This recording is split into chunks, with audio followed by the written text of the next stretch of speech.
ನಮಸ್ಕಾರಂ. So obviously ಈಗ ಮತ್ತೆ physical word continue ಮಾಡೋಣ. ಸಿಂಪಲ್ ಚಾಪ್ಟರ್ ಐತಿ. ಹೋಪ್ಫುಲಿ ಇಲ್ಲಿ ತನಕ ನಾವು ಡಿಸ್ಕಸ್ ಮಾಡಿದ ಟಾಪಿಕ್ ನಿಮ್ಗೆ ಅರ್ಥ ಆಗ್ಯಾವ ಅಂತ ಅಂದ್ಕೊಂಡಿನ. ಪ್ರೀವಿಯಸ್ ವಿಡಿಯೋದೊಳಗೆ ನಾವು ಯಾವುದ್ರಿ ಇದು scope and excitement of physics discuss ಮಾಡಿದ್ವಿ. ಸ್ಕೋಪ್ ಅಂದ ತಕ್ಷಣ ಎಕ್ಸಾಕ್ಟ್ ಮೀನಿಂಗ್ ಆಫ್ ದ್ಯಾಟ್ ಅಂದ್ರೆ ಫಿಸಿಕ್ಸದ ರೇಂಜ್ ವಾಸ್ಟ್ ಐತಿ, ಬ್ರಾಡ್ ಐತಿ ಅಂಥೇಳಿ ಅರ್ಥ ಮಾಡ್ಕೊಳ್ಳೋಕೆ ಸೆವರಲ್ ಎಕ್ಸಾಂಪಲ್ಸ್ ನಾವು ಡಿಸ್ಕಸ್ ಮಾಡಿದ್ವಿ. ಆ್ಯಂಡ್ ಅದಾದಮೇಲೆ ವೈ ಫಿಸಿಕ್ಸ್ ಈಸ್ ಎಕ್ಸೈಟಿಂಗ್ ಅಂತ ಕೇಳ್ತಾರೆ. ಆಲ್ಮೋಸ್ಟ್ ಇದ್ರಾಗ ಬರೋ ಟಾಪಿಕ್ಸ್ ಎಲ್ಲ ಹಂಗದಾರ. ಫಿಸಿಕ್ಸ್ ಅಂದ್ರೆ ಏನು, ಅದಕ್ಕೆ ಈಗ ನೆಕ್ಸ್ಟ್ ಒಂದು ಕಲಿತೀವಿ. ಇವತ್ತಿನ ವಿಡಿಯೋದೊಳಗೆ ನಾವು ಕಲಿತೀವಿ ಆ ಫಿಸಿಕ್ಸಿಗೂ ನಮ್ಮ ಸಮಾಜಕ್ಕೂ ಅಂದರೆ ಟಾಪಿಕ್ ಹೆಸರು ಹಿಂಗೈತಿ, ಫಿಸಿಕ್ಸ್, ಟೆಕ್ನಾಲಜಿ ಆ್ಯಂಡ್ ಸೊಸೈಟಿ. ಭೌತಶಾಸ್ತ್ರ, ತಂತ್ರಜ್ಞಾನ ಹಾಗೂ ಸಮಾಜ ಆ ಟಾಪಿಕನ್ನು ನಾವು ಕನ್ನಡದಾಗ ಟ್ರಾನ್ಸ್ಲೇಟ್ ಮಾಡಿದ್ರೆ. ಸೊ ಅಂದ್ರೆ ನಮ್ಮದು ನಾರ್ಮಲ್ ಲೈಫ್, ನಮ್ಮ ಸೊಸೈಟಿ ಅಂತ ನಾವೇನು ಕರಿತೀವಲ್ಲ, ಇದ್ರ ಮೇಲೆ ಫಿಸಿಕ್ಸದ್ದು ಮತ್ತು ಆ ಫಿಸಿಕ್ಸ್ನಿಂದ ಬರುವಂಥ technology in the sense because of the same technology ನೀವು ಮನೆಯೊಳಗೆ ಕುಂತು, ನಾ ಇಲ್ಲೇ ಕುಂತು ನಮ್ಮ ಮನ್ಯಾಗ ಕುಂತು ನಾನು ವಿಡಿಯೋ ಮಾಡಿ ನಿಮಗೆ ಹಾಕಾಕತ್ತೀನಿ, ನೀವು ಯೂಟ್ಯೂಬ್ನಾಗ ನೋಡಾಕತ್ತೀರಿ. So this is very simple example of how technology has developed. So ಇವತ್ತಿನ ಟಾಪಿಕ್ನೊಳಗೆ ನಾವು ಡಿಸ್ಕಸ್ ಮಾಡಿರ್ತೀವಿ ಫಿಸಿಕ್ಸು ಮತ್ತು ಟೆಕ್ನಾಲಜಿ. ಫಿಸಿಕ್ಸ್ನಿಂದನೇ ಟೆಕ್ನಾಲಜಿ ಬರ್ತೈತಿ ಫಸ್ಟ್. ಈಗ ಹೆಂಗೆ ರೀ ಅಂದ್ರೆ ಫಸ್ಟಿಗೆ ನಾವು ಬೇಸಿಕ್ಸ್ ಕಲಿತೀವಿ. ಎಲೆಕ್ಟ್ರಾನ್ ಅಂದ್ರೇನು, ಚಾರ್ಜ್ ಅಂದ್ರೇನು, ಆ ಚಾರ್ಜಸ್ ಫ್ಲೋ ಆಗಕತ್ತು ಅಂದ್ರೆ ಅದರಿಂದ ಬರುವಂಥ ಕರೆಂಟ್, ಎಲೆಕ್ಟ್ರಿಸಿಟಿ, ಇದೆಲ್ಲ ಫಿಸಿಕ್ಸಿಗೆ. ನೀವು ಕಲ್ತಂಥ ಕರೆಂಟನ್ನು ಯೂಸ್ ಮಾಡಿಕೊಂಡು ಆ ಟೆಕ್ನಾಲಜಿ ತಯಾರು ಮಾಡಿದ್ರೆ, ಒಂದು ಎಲೆಕ್ಟ್ರಿಕಲ್ ಅಪ್ಲಯನ್ಸ್ ನಾವು ತಯಾರು ಮಾಡಿದ್ರೆ, ಮ್ಯಾಗ್ನೆಟ್ಸ್ ಬಗ್ಗೆ ನಾವು ಕಲಿತೀವಲ್ಲ ಅದನ್ನು, ಈ ಕರೆಂಟನ್ನು, ಇವು ಕಲ್ತಂಥ ವಿಷಯಗಳನ್ನು ನಾವು ಕಾಂಬಿನೇಷನ್ ಮಾಡಿಕೊಂಡು ಅದರಿಂದ ಒಂದು ಯೂಸ್ಫುಲ್ ಡಿವೈಸನ್ನು like bulb, fan, TV, ಇದನ್ನು ಯಾವಾಗ ನಾವು ತಯಾರು ಮಾಡ್ತೀವಲ್ಲ, ಡೆವಲಪ್ ಮಾಡ್ತೀವಲ್ಲ, ಅವಾಗ ನಾವು ಆ ಫಿಸಿಕ್ಸನ್ನು ಯೂಸ್ ಮಾಡಿಕೊಂಡು ಬಂದಂಥ ಈ ಡಿವೈಸಸ್ಗಳಿಗೆ ಟೆಕ್ನಾಲಜಿ ಆತಿಗದ. ಓಕೆ, ಮೇನ್ ಸ್ಟಾರ್ಟ್ ಆಗೋದು ಫಿಸಿಕ್ಸ್ನಿಂದ, ಭೌತಶಾಸ್ತ್ರದಿಂದ ಚಲೋ ಆಗ್ತೈತೆ. So that gets converted into technology. So ಇವತ್ತಿನ ಟಾಪಿಕ್ನೊಳಗೆ ನಾವೇನು ಕಲಿತೀವಿ ಅಂದರೆ ಫಿಸಿಕ್ಸ್ ಮತ್ತು ಟೆಕ್ನಾಲಜಿ ನಮ್ಮ ಸಮಾಜದ ಮೇಲೆ, ಸೊಸೈಟಿ ಮೇಲೆ ಹೆಂಗೆ ಇಂಪ್ಯಾಕ್ಟ್ ಮಾಡ್ತೈತಿ ಅಂತ. ಆ್ಯಕ್ಚುಲಿ ನಾನು ನಿಮಗೆ ಒಂದು ಎಸ್ಸೆ ಬರೆಯೋಕೆ ಕೊಟ್ಟೆ ಅಂತಿಕೋರಿ. ನಿಮ್ಗೆ ಹೈಸ್ಕೂಲ್ಸ್ನೊಳಗೆ ಕೊಡ್ತಿದ್ರಲ್ಲ, ಇಂಗ್ಲೀಷು, ಕನ್ನಡ, ಹಿಂದಿ ಎಲ್ಲದರೊಳಗೂ ನಿಮಗೆ ಬೇಕಾದಂಥ ಲ್ಯಾಂಗ್ವೇಜ್ನೊಳಗೆ, ನಿಮಗೆ ಕನ್ವೀನಿಯೆಂಟ್ ಆಗುವಂಥ ಲ್ಯಾಂಗ್ವೇಜ್ನೊಳಗೆ, ಅಂದರೆ ನಾನು ಇದನ್ನು ಹೋಮ್ವರ್ಕ್ ಅಂತ ಕೊಡೋಕತ್ತಿಲ್ಲ ಈಗ, ಜಸ್ಟ್ ಹಾಗೆ imagination. Write an essay on ನಿಬಂಧ ಬರೆಯಿರಿ. ಏನಂತ,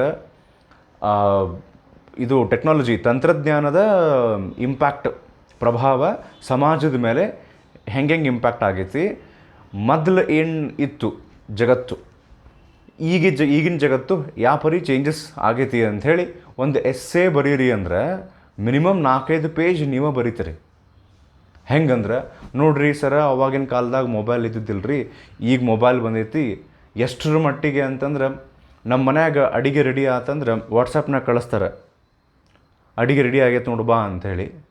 ನಾವು ವಾಪಸ್ ಕಳಿಸ್ತೀವಿ, ಇನ್ನೂ ಹಸಿವೆ ಆಗಿಲ್ಲ ತಡಿ ಅಂತ. ಅಲ್ಲೇ ಬಾಜು ರೂಮ್ನಾಗ ಸ್ವಲ್ಪ ಓವರ್ ಆಗ್ತಿದೆ. ಹಂಗೆ ಎಕ್ಸಾಂಪಲ್ ಕೊಡಾಕತ್ತೀನಿ ನಾ. ಎಷ್ಟರ ಮಟ್ಟಿಗೆ ಅಂತಂದ್ರೆ ಮೊದಲೇಗಿನ ಕಾಲದೊಳಗೆ ಯಾವುದೋ ಒಂದು, ಈಗ ಯಾರೋ ಇಬ್ಬರು ಫ್ರೆಂಡ್ಸ್ ಭಾಳ ದಿವ್ಸದ ಮೇಲೆ, ಈಗ 10th ಎಕ್ಸಾಮ್ ಮುಗಿದ ಮೇಲೆ ನಿಮ್ಮ ಯಾರೋ ಒಬ್ಬರು ಫ್ರೆಂಡು ಬೇರೆ ಊರಿಗೆ ಹೋಗಿ ಕಾಲೇಜಿಗೆ ಅಡ್ಮಿಷನ್ ಮಾಡಿಸ್ಯಾರ, ನೀವು ಇಲ್ಲದಿರಿ. ಎಷ್ಟೋ ದಿವ್ಸದ ಮೇಲೆ ನೀವು ಅವರಿಗೆ ಮೀಟ್ ಆಗ್ಬೇಕಂತ ಮಾಡಿರಿ, ಈಗ ಭೇಟಿ ಆಗ್ಬೇಕಂತ ಮಾಡಿರಿ ಅಂದರೆ ಅವಾಗಿನ ಕಾಲದೊಳಗೆ ಏನಾಗ್ತಿತ್ತು ಗೊತ್ತಾ, ಲೆಟರ್ ಬರೀತಿದ್ರು, ಪತ್ರ ಬರೀತಿದ್ರು. ಸೊ ಇಂಥ ದಿವಸ ಇಂಥ ಟೈಮ್ನೊಳಗೆ ಈ ಜಾಗದೊಳಗೆ ನಾನು ಬರಾಕತ್ತೀನಿ ಊರಿಗೆ, ಓಕೆ, ನೀನು ಅದೇ ಟೈಮಿಗೆ ಬಂದರೆ ಭೇಟಿ ಆಗಬಹುದು ಅಂದರೆ ಫೋನ್ ಇರಲಾರದಂಥ ಟೈಮ್ನೊಳಗೆ ಹೇಳಾಕತ್ತೀನಿ ನಾನು, ಮೊಬೈಲೇ ಇರಲಿಲ್ಲ. ಸೊ ಅವಾಗ ಹೆಂಗೆ ಇರ್ತೈತೆ ರೀ ಜಗತ್ತು ಅಂದ್ರೆ, ನಮಗೀಗ ಅನ್ಸುತ್ತೆ ಮೊಬೈಲ್ ಇಲ್ಲ ಅಂದ್ರೆ ಜೀವನ ನಡ್ಸೋಕೆ ಆಗಂಗಿಲ್ಲ ಅಂಥೇಳಿ. ಹಾಗೇನಿಲ್ಲ, ಬಟ್ ನಾವು ಅದಕ್ಕೆ ಭಾಳ ಅಡಿಕ್ಟ್ ಆಗೀವಿ. ಸೊ ಅವಾಗ ಈಗ ಆ ಲೆಟರ್ ಬಂದು ರೀಚ್ ಆತಂತಿಕೋರಿ, ಆ ಲೆಟರ್ ರೀಚ್ ಆಗೋಕ್ಕೆ ಒಂದು 2-3 ದಿವಸ ಬೇಕಾಗ್ತಿತ್ತು. ಸೊ ಇವರು ಒಂದು 4-5 ದಿವಸ ಬಿಟ್ಟು ಹೊಂಟಾರಂದ್ರೆ ಅವ್ರಿಗೊಂದು 2 days ಮೊದಲ ಲೆಟರ್ ಸಿಕ್ಕಿತ್ತು, ಈ ಡೇಟಿಗೆ ಅವ ಬರೋದನ ಅಂತ. ಸೊ ಅವ್ರು ಅಲ್ಲಿ ಹೋಗಿ ವೇಟ್ ಮಾಡ್ಬೇಕು. ಅಂದರೆ assuming that the person will come, ಆ ಮನುಷ್ಯ ಬರ್ತಾನೆ ಬೆಟ್ ಆಗಕ್ಕಂತ ಹೇಳಿ, ನಿಮ್ಮ ಫ್ರೆಂಡ್ ಬರ್ತಾರಂಥೇಳಿ. ಈಗ ಎಕ್ಸಾಂಪಲ್ ತಗೊಳ್ಳೋಣ, ನಿಮಗೆ ಲೆಟ್ರ್ ಬಂದೈತಿ ನಿಮ್ಮ ಫ್ರೆಂಡಿಂದ. ಓಕೆ, ಅವ ಹುಬ್ಳಿ ಧಾರವಾಡಕ್ಕೇನೋ ಹೋಗ್ಯಾನ, ಮೊಬೈಲ್ ಇಲ್ಲಾರ್ದ ಕಾಲದೊಳಗೆ ಅವ ಹಿಂಗ್ಲೇ ನಾ ಬರಾಕತ್ತೀನಿ ಗದಗಿಗೆ, ಗಾಂಧಿ ಸರ್ಕಲ್ ಕಡೆ ಬಾ ಬೆಟ್ ಆಗೋಣ ಅಂಥೇಳಿ. ಸೊ ನೀವು ಆ ಲೆಟರ್ ರಿಸೀವ್ ಮಾಡಿ ಆ ಡೇಟಿಗೆ ಗಾಂಧಿ ಸರ್ಕಲಿಗೆ ಆ ಟೈಮ್ನೊಳಗೆ ಹೋಗಿ ನಿಂದಿರ್ತೀರಿ. ಇಲ್ಲಿ ಒಂದೇನು ಅಸಂಪ್ಷನ್ ಇರ್ತೈತಿ ಅಂದರೆ, ಅವ ಬರ್ತೀನಿ ಅಂದವ ಗ್ಯಾರಂಟಿ ಬರ್ತಾನ ಅಂತ ಅಂದ್ಕೊಂಡು, ಆಮೇಲೆ ಅವ ಯಾರು ಬರಾಕತ್ತಾನಲ್ಲ ಅವಂಗೆ ನೀವು ಬೆಟ್ಟಾಗಕ್ಕಲ್ಲ ಬರ್ತೀರಿ ಅಂತ ಗ್ಯಾರಂಟಿ ಇಟ್ಕೊಂಡು ಬರ್ತಾನ. ಇದನ್ಯಾಕೆ ನಾ ಎಕ್ಸಾಂಪಲ್ ಕೊಡಾಕತ್ತೀನಿ ಅಂದರೆ, ಈಗ ಹೆಂಗೆ ಜಗತ್ತು ಚೇಂಜ್ ಆಗೈತಿ. ಎಲ್ಲಿ ತನಕ ಅವ ಊರಿಂದ ಬಂದು ಗಾಂಧಿ ಸರ್ಕಲ್ನಾಗ ನಿಂತು ಫೋನ್ ಹಚ್ಬೇಕವ, ಇಲ್ಲಿ ಬಂದಿನ ನೋಡು ಬಾ ಅಂತ.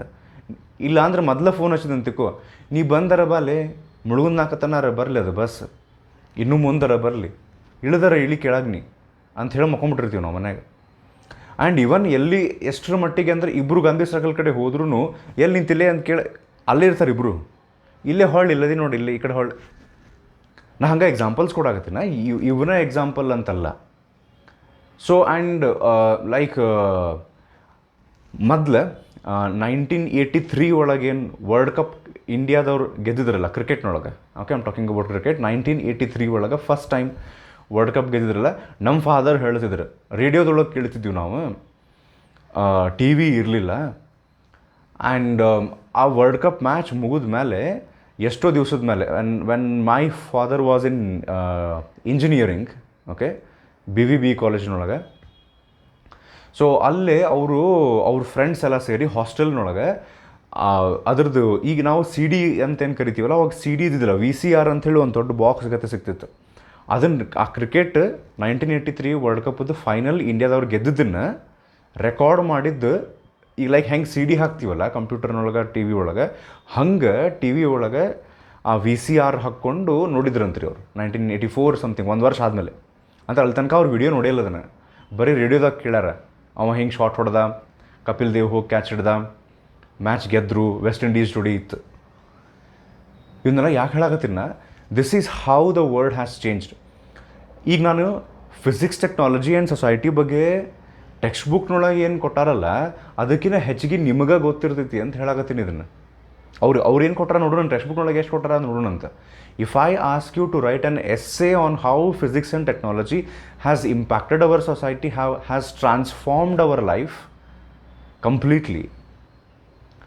ಓಕೆ, ಈಗ ನಾವು ಎಷ್ಟು ಟೆಕ್ನಾಲಜಿ ಆಯ್ತು, ಫಿಸಿಕ್ಸ್ ಆಯ್ತು, ನಮ್ಮನ್ನು ಇಂಪ್ಯಾಕ್ಟ್ ಮಾಡೈತಿ ಅಂದ್ರೆ, ಅವಾಗಿನ ಕಾಲದೊಳಗೆ ಪ್ರತಿಯೊಂದಕ್ಕೂ, ಈವನ್ ಒಂದು ಬಕೆಟ್ ಆಫ್ ವಾಟರ್ ಅಥವಾ ಒಂದು ಕೊಡಪಾನ ನೀರು ತೊಗೊಂಬರಕ್ಕೂ they had to go out. ಈಗ ಎವ್ರಿಥಿಂಗ್ ಇಲ್ಲೇ ಬರ್ತೈತಿ, ಕಂಪ್ಲೀಟ್ಲಿ ಸಿಸ್ಟಮ್ಯಾಟಿಕ್ ಆಗಿ ನಮ್ಮದು ಸರ್ವೈವಲ್ ಪ್ರಾಸೆಸ್ ಎಲ್ಲ 100% it's been taken care of. So ಇದನ್ನೆಲ್ಲ ಯಾಕೆ ಹೇಳಕತ್ತೀನಿ, ಫಿಸಿಕ್ಸ್, ಟೆಕ್ನಾಲಜಿ ಆ್ಯಂಡ್ ಸೊಸೈಟಿ ಅಂಥೇಳಿ ಟಾಪಿಕ್ನೊಳಗೆ ಕಂಪ್ಲೀಟಾಗಿ ನೀವು ಅದ್ರ ಟೆಕ್ಸ್ಟ್ ಬುಕ್ನೊಳಗೆ ಕೊಟ್ಟಿದ್ದಕ್ಕಿಂತ ಹೆಚ್ಚಿಗೆ ಮಾಹಿತಿ ನಿಮಗೆ ಆಲ್ರೆಡಿ ಇರುತ್ತೆ. ಸೊ ಈ ಟಾಪಿಕ್ ಎದ್ರ ಬಗ್ಗೆ ಐತಿ ಅಂತ ಹೇಳಕ್ಕೆ ನಿಮಗೆ ಇಷ್ಟು ಹೇಳಿದೆ ನಾನು. ಸೊ ಟೆಕ್ಸ್ಟ್ ಬುಕ್ನೊಳಗೆ ಏನೈತೆ ಅಂತ ನೋಡೋಣ, ಕ್ವಿಕ್ಕಾಗಿ ಮುಗಿಸೋಣ ಅಂತ, ಸಿಂಪಲ್ ಐತಿ. ಅದಾದಮೇಲೆ ನೇಚರ್ ಆಫ್ ಫಿಸಿಕಲ್ ಲಾಸ್ ಅಂಥೇಳಿ ಒಂದು ಲಾಸ್ಟ್ ಟಾಪಿಕ್ ಬರುತ್ತೆ, which is according to the syllabus which has been shortened right ನಾವು, and that too from the central board. Karnataka PU ಬೋರ್ಡ್ದವರು ನೀವು ಪೇಪರ್ನಾಗ ನೋಡಿದ್ರೆ, ನಿನ್ನೆ ಕೊಟ್ಟಿದ್ರು ನೋಡ್ರಿ, ಕರ್ನಾಟಕ PU ಬೋರ್ಡ್ದವ್ರು 30% ಸಿಲೆಬಸ್ಸನ್ನು ರೆಡ್ಯೂಸ್ ಮಾಡಬೇಕು ಅಂಥೇಳಿ PU ಬೋರ್ಡ್ದವ್ರು ಶಿಕ್ಷಣ ಇಲಾಖೆದವರಿಗೆ, ಮಿನಿಸ್ಟ್ರಿದವ್ರಿಗೆ ಲೆಟರ್ ಬರ್ದಾರಂತ. ಇನ್ನೂ ರೆಸ್ಪಾನ್ಸ್ ಬಂದಿಲ್ಲ, ಬರ್ತದೆ ಡೆಫಿನೆಟ್ಲಿ. ಅದಾದಮೇಲೆ ಯಾವ್ಯಾವ ಟಾಪಿಕ್ ಅದಾವು ಯಾವಿಲ್ಲ ಕರ್ನಾಟಕದೊಳಗೆ ಅನ್ನೋದು ಕ್ಲಿಯರ್ ಆಗ್ತೈತಿ. But as far my information same ಇರ್ತೈತೆ ಅಂತ ಹೇಳ್ತಾರೆ ಸೆಂಟ್ರ್ ಮತ್ತು ಸ್ಟೇಟ್ನೊಳಗೆ. ಓಕೆ, ಸೊ ಆ ನೇಚರ್ ಆಫ್ ಫಿಸಿಕಲ್ ಲಾಸ್ ಅನ್ನೋದೊಂದು ಸ್ಮಾಲ್ ಟಾಪಿಕ್ ಐತಿ. ಅದೊಂದು ಮುಗಿಸಿದ್ರೆ according to the syllabus mention by the central board ಇದು ಚಾಪ್ಟರ್ ಮುಗಿತೈತಿ. ಆ್ಯಂಡ್ ಅವಶ್ಯಕತೆ ಬಿದ್ದರೆ ಮತ್ತೆ ಏನಾರ ನಾವು ಆಮೇಲೆ ನೋಡೋಣ. ಓಕೆ, ಸೊ ಈಗ what is given in your textbook regarding physics, technology and society ನೋಡೋಂತ. ಒಂದು second. Okay, so this is what is given in your textbook. I will just read out the first paragraph first. ಅದರಲ್ಲೇ ಮುಂದೆ ಅದರೊಳಗೆ ಏನು ಕೊಟ್ಟರೆ ಡಿಸ್ಕಸ್ ಮಾಡೋಣಂತೆ. The connection between physics, technology and society, ಅಂದರೆ ಭೌತಶಾಸ್ತ್ರ, ಫಿಸಿಕ್ಸ್ ಅಂದರೆ ಟೆಕ್ನಾಲಜಿ, ತಂತ್ರಜ್ಞಾನ ಆ್ಯಂಡ್ ಸಮಾಜ. The connection between physics, technology and society can be seen in many situations. ಬಹಳಷ್ಟು ಉದಾಹರಣೆಯೊಳಗೆ, ಬಹಳಷ್ಟು ಘಟನೆಗಳೊಳಗೆ, ಬಹಳಷ್ಟು ವಿಷಯಗಳನ್ನು ನಾವು ನೋಡ್ಬೋದು ಅಂತ ಹೇಳ್ತಾರೆ. Physics helps us in the development of technology, while sometimes technology gives rise to new physical concepts. So ಇದ್ರ ಬಗ್ಗೆ ಒಂದು ಅವ್ರು ಮುಂದೆ ಎಕ್ಸಾಂಪಲ್ ಕೊಟ್ಟಾರೆ. ಅಂದ್ರೆ ಅವರು ಏನು ಹೇಳಕತ್ತಾರೆ ಇಲ್ಲಿ ಅಂದರೆ, ಸಮ್ಟೈಮ್ಸ್ ಹೆಂಗೆ ಆಗ್ತದಂದ್ರೆ ಫಿಸಿಕ್ಸ್ ಫಸ್ಟಿಗೆ ಬರುತ್ತೆ. ಫಿಸಿಕ್ಸ್ ಒಂದು ಕನ್ಸೆಪ್ಟ್ ಬಗ್ಗೆ ನಾವು ಮೊದಲು ಕಲಿತೀವಿ, ಆಮೇಲೆ ಆ ಒಂದು ಸಬ್ಜೆಕ್ಟ್ನಿಂದ, ಆ ಟಾಪಿಕ್ನಿಂದ ಒಂದು ಟೆಕ್ನಾಲಜಿ ಹೊರಗೆ ಬರ್ತೈತೆ ಹೊಸದು. ಈಗ ಲೈಕ್ ಸೆಮಿ ಕಂಡಕ್ಟರ್ಸ್ ಅಂತಿರ್ತಾವೆ, ನೀವು ಕಲ್ತಿರ್ತೀರಿ. ಕಂಡಕ್ಟರ್ಸ್, ಸೆಮಿ ಕಂಡಕ್ಟರ್ಸ್, ಇನ್ಸುಲೇಟರ್ಸ್ ಅಂದರೆ ಯಾವುದು ಹೀಟನ್ನು, ಬಿಸಿ ಇದನ್ನು ಟ್ರಾನ್ಸ್ಫರ್ ಆಗಕ್ಕೆ ಬಿಡ್ತೈತಿ, ಕರೆಂಟನ್ನು ಯಾವುದು ಟ್ರಾನ್ಸ್ಫರ್ ಆಗಕ್ಕೆ ಈಸಿಲಿ ಬಿಡ್ತೈತಿ, ನಾವು ಅದಕ್ಕೆ ಕಂಡಕ್ಟರ್ ಅಂತ ಕರಿತೀವಿ. The material which does not allow electricity or heat to pass through easily, ಅವಕ್ಕೇನು ಕರಿತೀವಿ ನಾವು ಇನ್ಸುಲೇಟರ್ಸ್. ಈ ಕಂಡಕ್ಟರ್ ಮತ್ತು ಇನ್ಸುಲೇಟರ್ ನಡು something called as semiconductors ಅಂತ ಇರ್ತಾವೆ. ಸೊ ಮೇ ಬಿ ನೀವು ಹೈಸ್ಕೂಲ್ನ ಕಲ್ತಿರ್ಬೋದಿಲ್ಲ ಅಂದ್ರೆ ಮತ್ತೆ ನಾವು ಡೀಟೇಲಾಗಿ ಕಲಿತೀವಿ. ಆಮೇಲೆ ಈ ಸೆಮಿ ಕಂಡಕ್ಟರ್ಸನ್ನು ಸ್ಟಡಿ ಮಾಡೋದು ಫಿಸಿಕ್ಸ್. ಆ ಸೆಮಿ ಕಂಡಕ್ಟರ್ಸ್ನಿಂದ ಮೈಕ್ರೋಚಿಪ್ ತಯಾರು ಮಾಡಿ, ಇಂಟಿಗ್ರೇಟೆಡ್ ಚಿಪ್ ತಯಾರು ಮಾಡಿ, ಸೊ ಅದರಿಂದ ಮೊಬೈಲ್ ಕಂಪ್ಯೂಟರ್ಸನ್ನು ಪ್ರೊಡ್ಯೂಸ್ ಮಾಡೋದೈತಲ್ಲ, that is technology. Semiconductor ಬಗ್ಗೆ ಅಭ್ಯಾಸ ಮಾಡುವುದು, ಅಧ್ಯಯನ ಮಾಡುವುದು ಇದು ಫಿಸಿಕ್ಸು.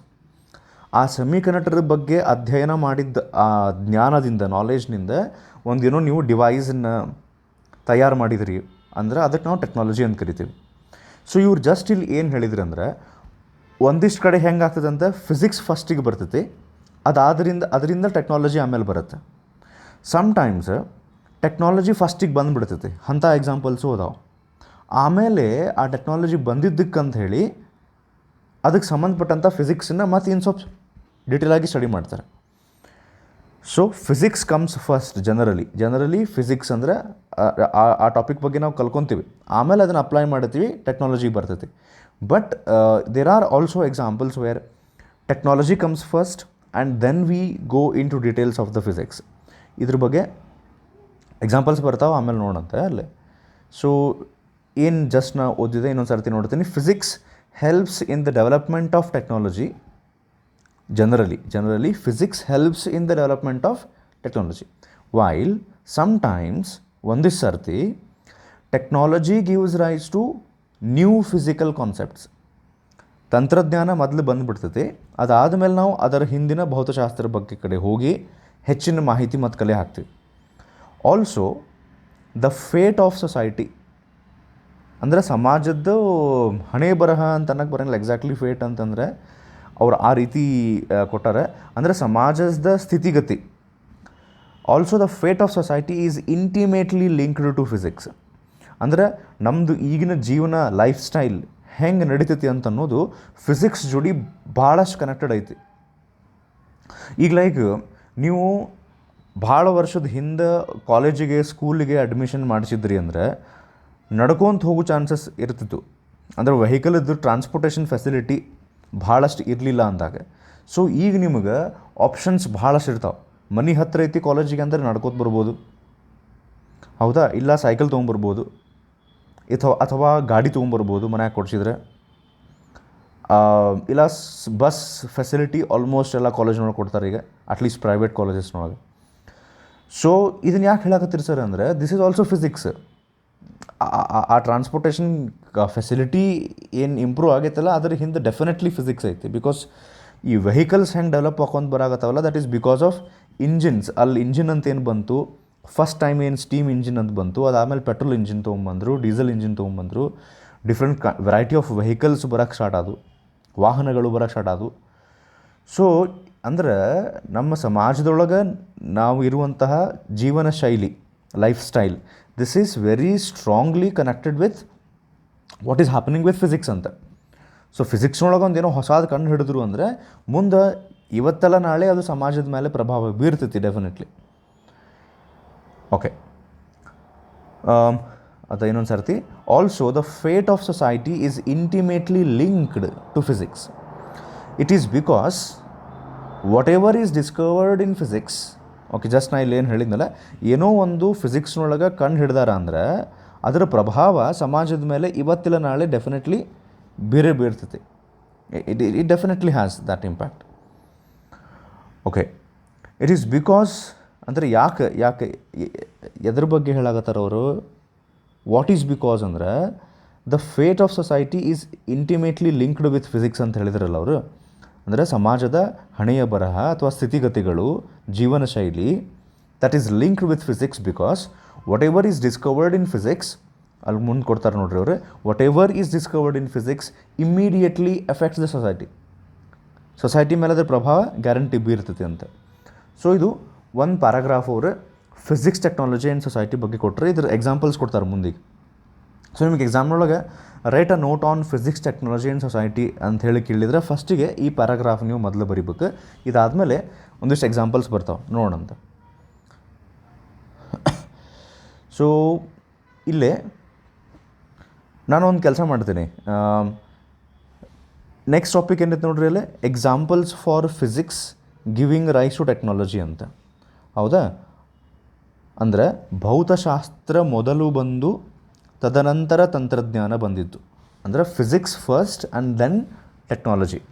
ಅದಕ್ಕೆ ಎಕ್ಸಾಂಪಲ್ಸ್ ಕೊಟ್ಟಾರೆ. ಅದಾದಮೇಲೆ ನೆಕ್ಸ್ಟ್ ಹೆಡ್ಡಿಂಗ್ ನೀವು ಫೋಕಸ್ ಮಾಡಿದರೆ that is example for technology giving rise to physics. Technology ಮೊದಲು ಬಂದು ಅದರಿಂದ ಫಿಸಿಕ್ಸ್ ಬಂದಂಥ ಎಕ್ಸಾಂಪಲ್ಸ್. ಓಕೆ, ಇವು ಎರಡೂ ಟಾಪಿಕ್ ನಾನು ಸದ್ಯ ಸ್ಕಿಪ್ ಮಾಡಿ ಅದರ ನೆಕ್ಸ್ಟ್ ಟಾಪಿಕ್ಕಿಗೆ ಹೋಗಿ then I will come back, ವಾಪಸ್ ಅಲ್ಲಿಗೆ ಬರೋಣ ಅಂತ. ಇದು ನೆಕ್ಸ್ಟ್ ಏನು ಕೊಟ್ಟಾರೆ ನೋಡ್ರಿ, ಇವು ಜನರಲ್ ಎಕ್ಸಾಂಪಲ್ಸ್ ಅದಾವೆ, ಸಿಂಪಲ್ ಅರ್ಥ ಆಗುವಂಥವು. ಆದರೆ ಎಕ್ಸಾಮ್ನೊಳಗೆ ನಿಮಗೆ ಇದನ್ನು ಬರೆಯೋ ಅವಶ್ಯಕತೆ ಇರೋಂಗಿಲ್ಲ. ಈಗ ನಾವೇನು ನೆಕ್ಸ್ಟ್ ಕಲೆಕ್ಟ್ ಹೊಂಟೀವಲ್ಲ, I am talking about this. ಯಾವುದು, ಒಂದು ನಿಮಿಷ, ಇಲ್ಲೈತಲ್ಲ, examples for physics in relation to society. ನೀವು ಬೇಕಾದ್ರೆ ಎಕ್ಸ್ಟ್ರಾ ಒಂದು ಲಾಸ್ಟಿಗೆ ಒಂದು 2-3 ಪಾಯಿಂಟ್ ಇದರಾಗಿಂದ ಕೂಡಿಸ್ಕೋಬಹುದು. ಈಗ right a note on physics technology and society ಅಂತ ಕೊಟ್ರಂದ್ರೆ ಸ್ಟಾರ್ಟಿಂಗ್ ಆ ಪ್ಯಾರಾಗ್ರಾಫ್ ಬರೋದು.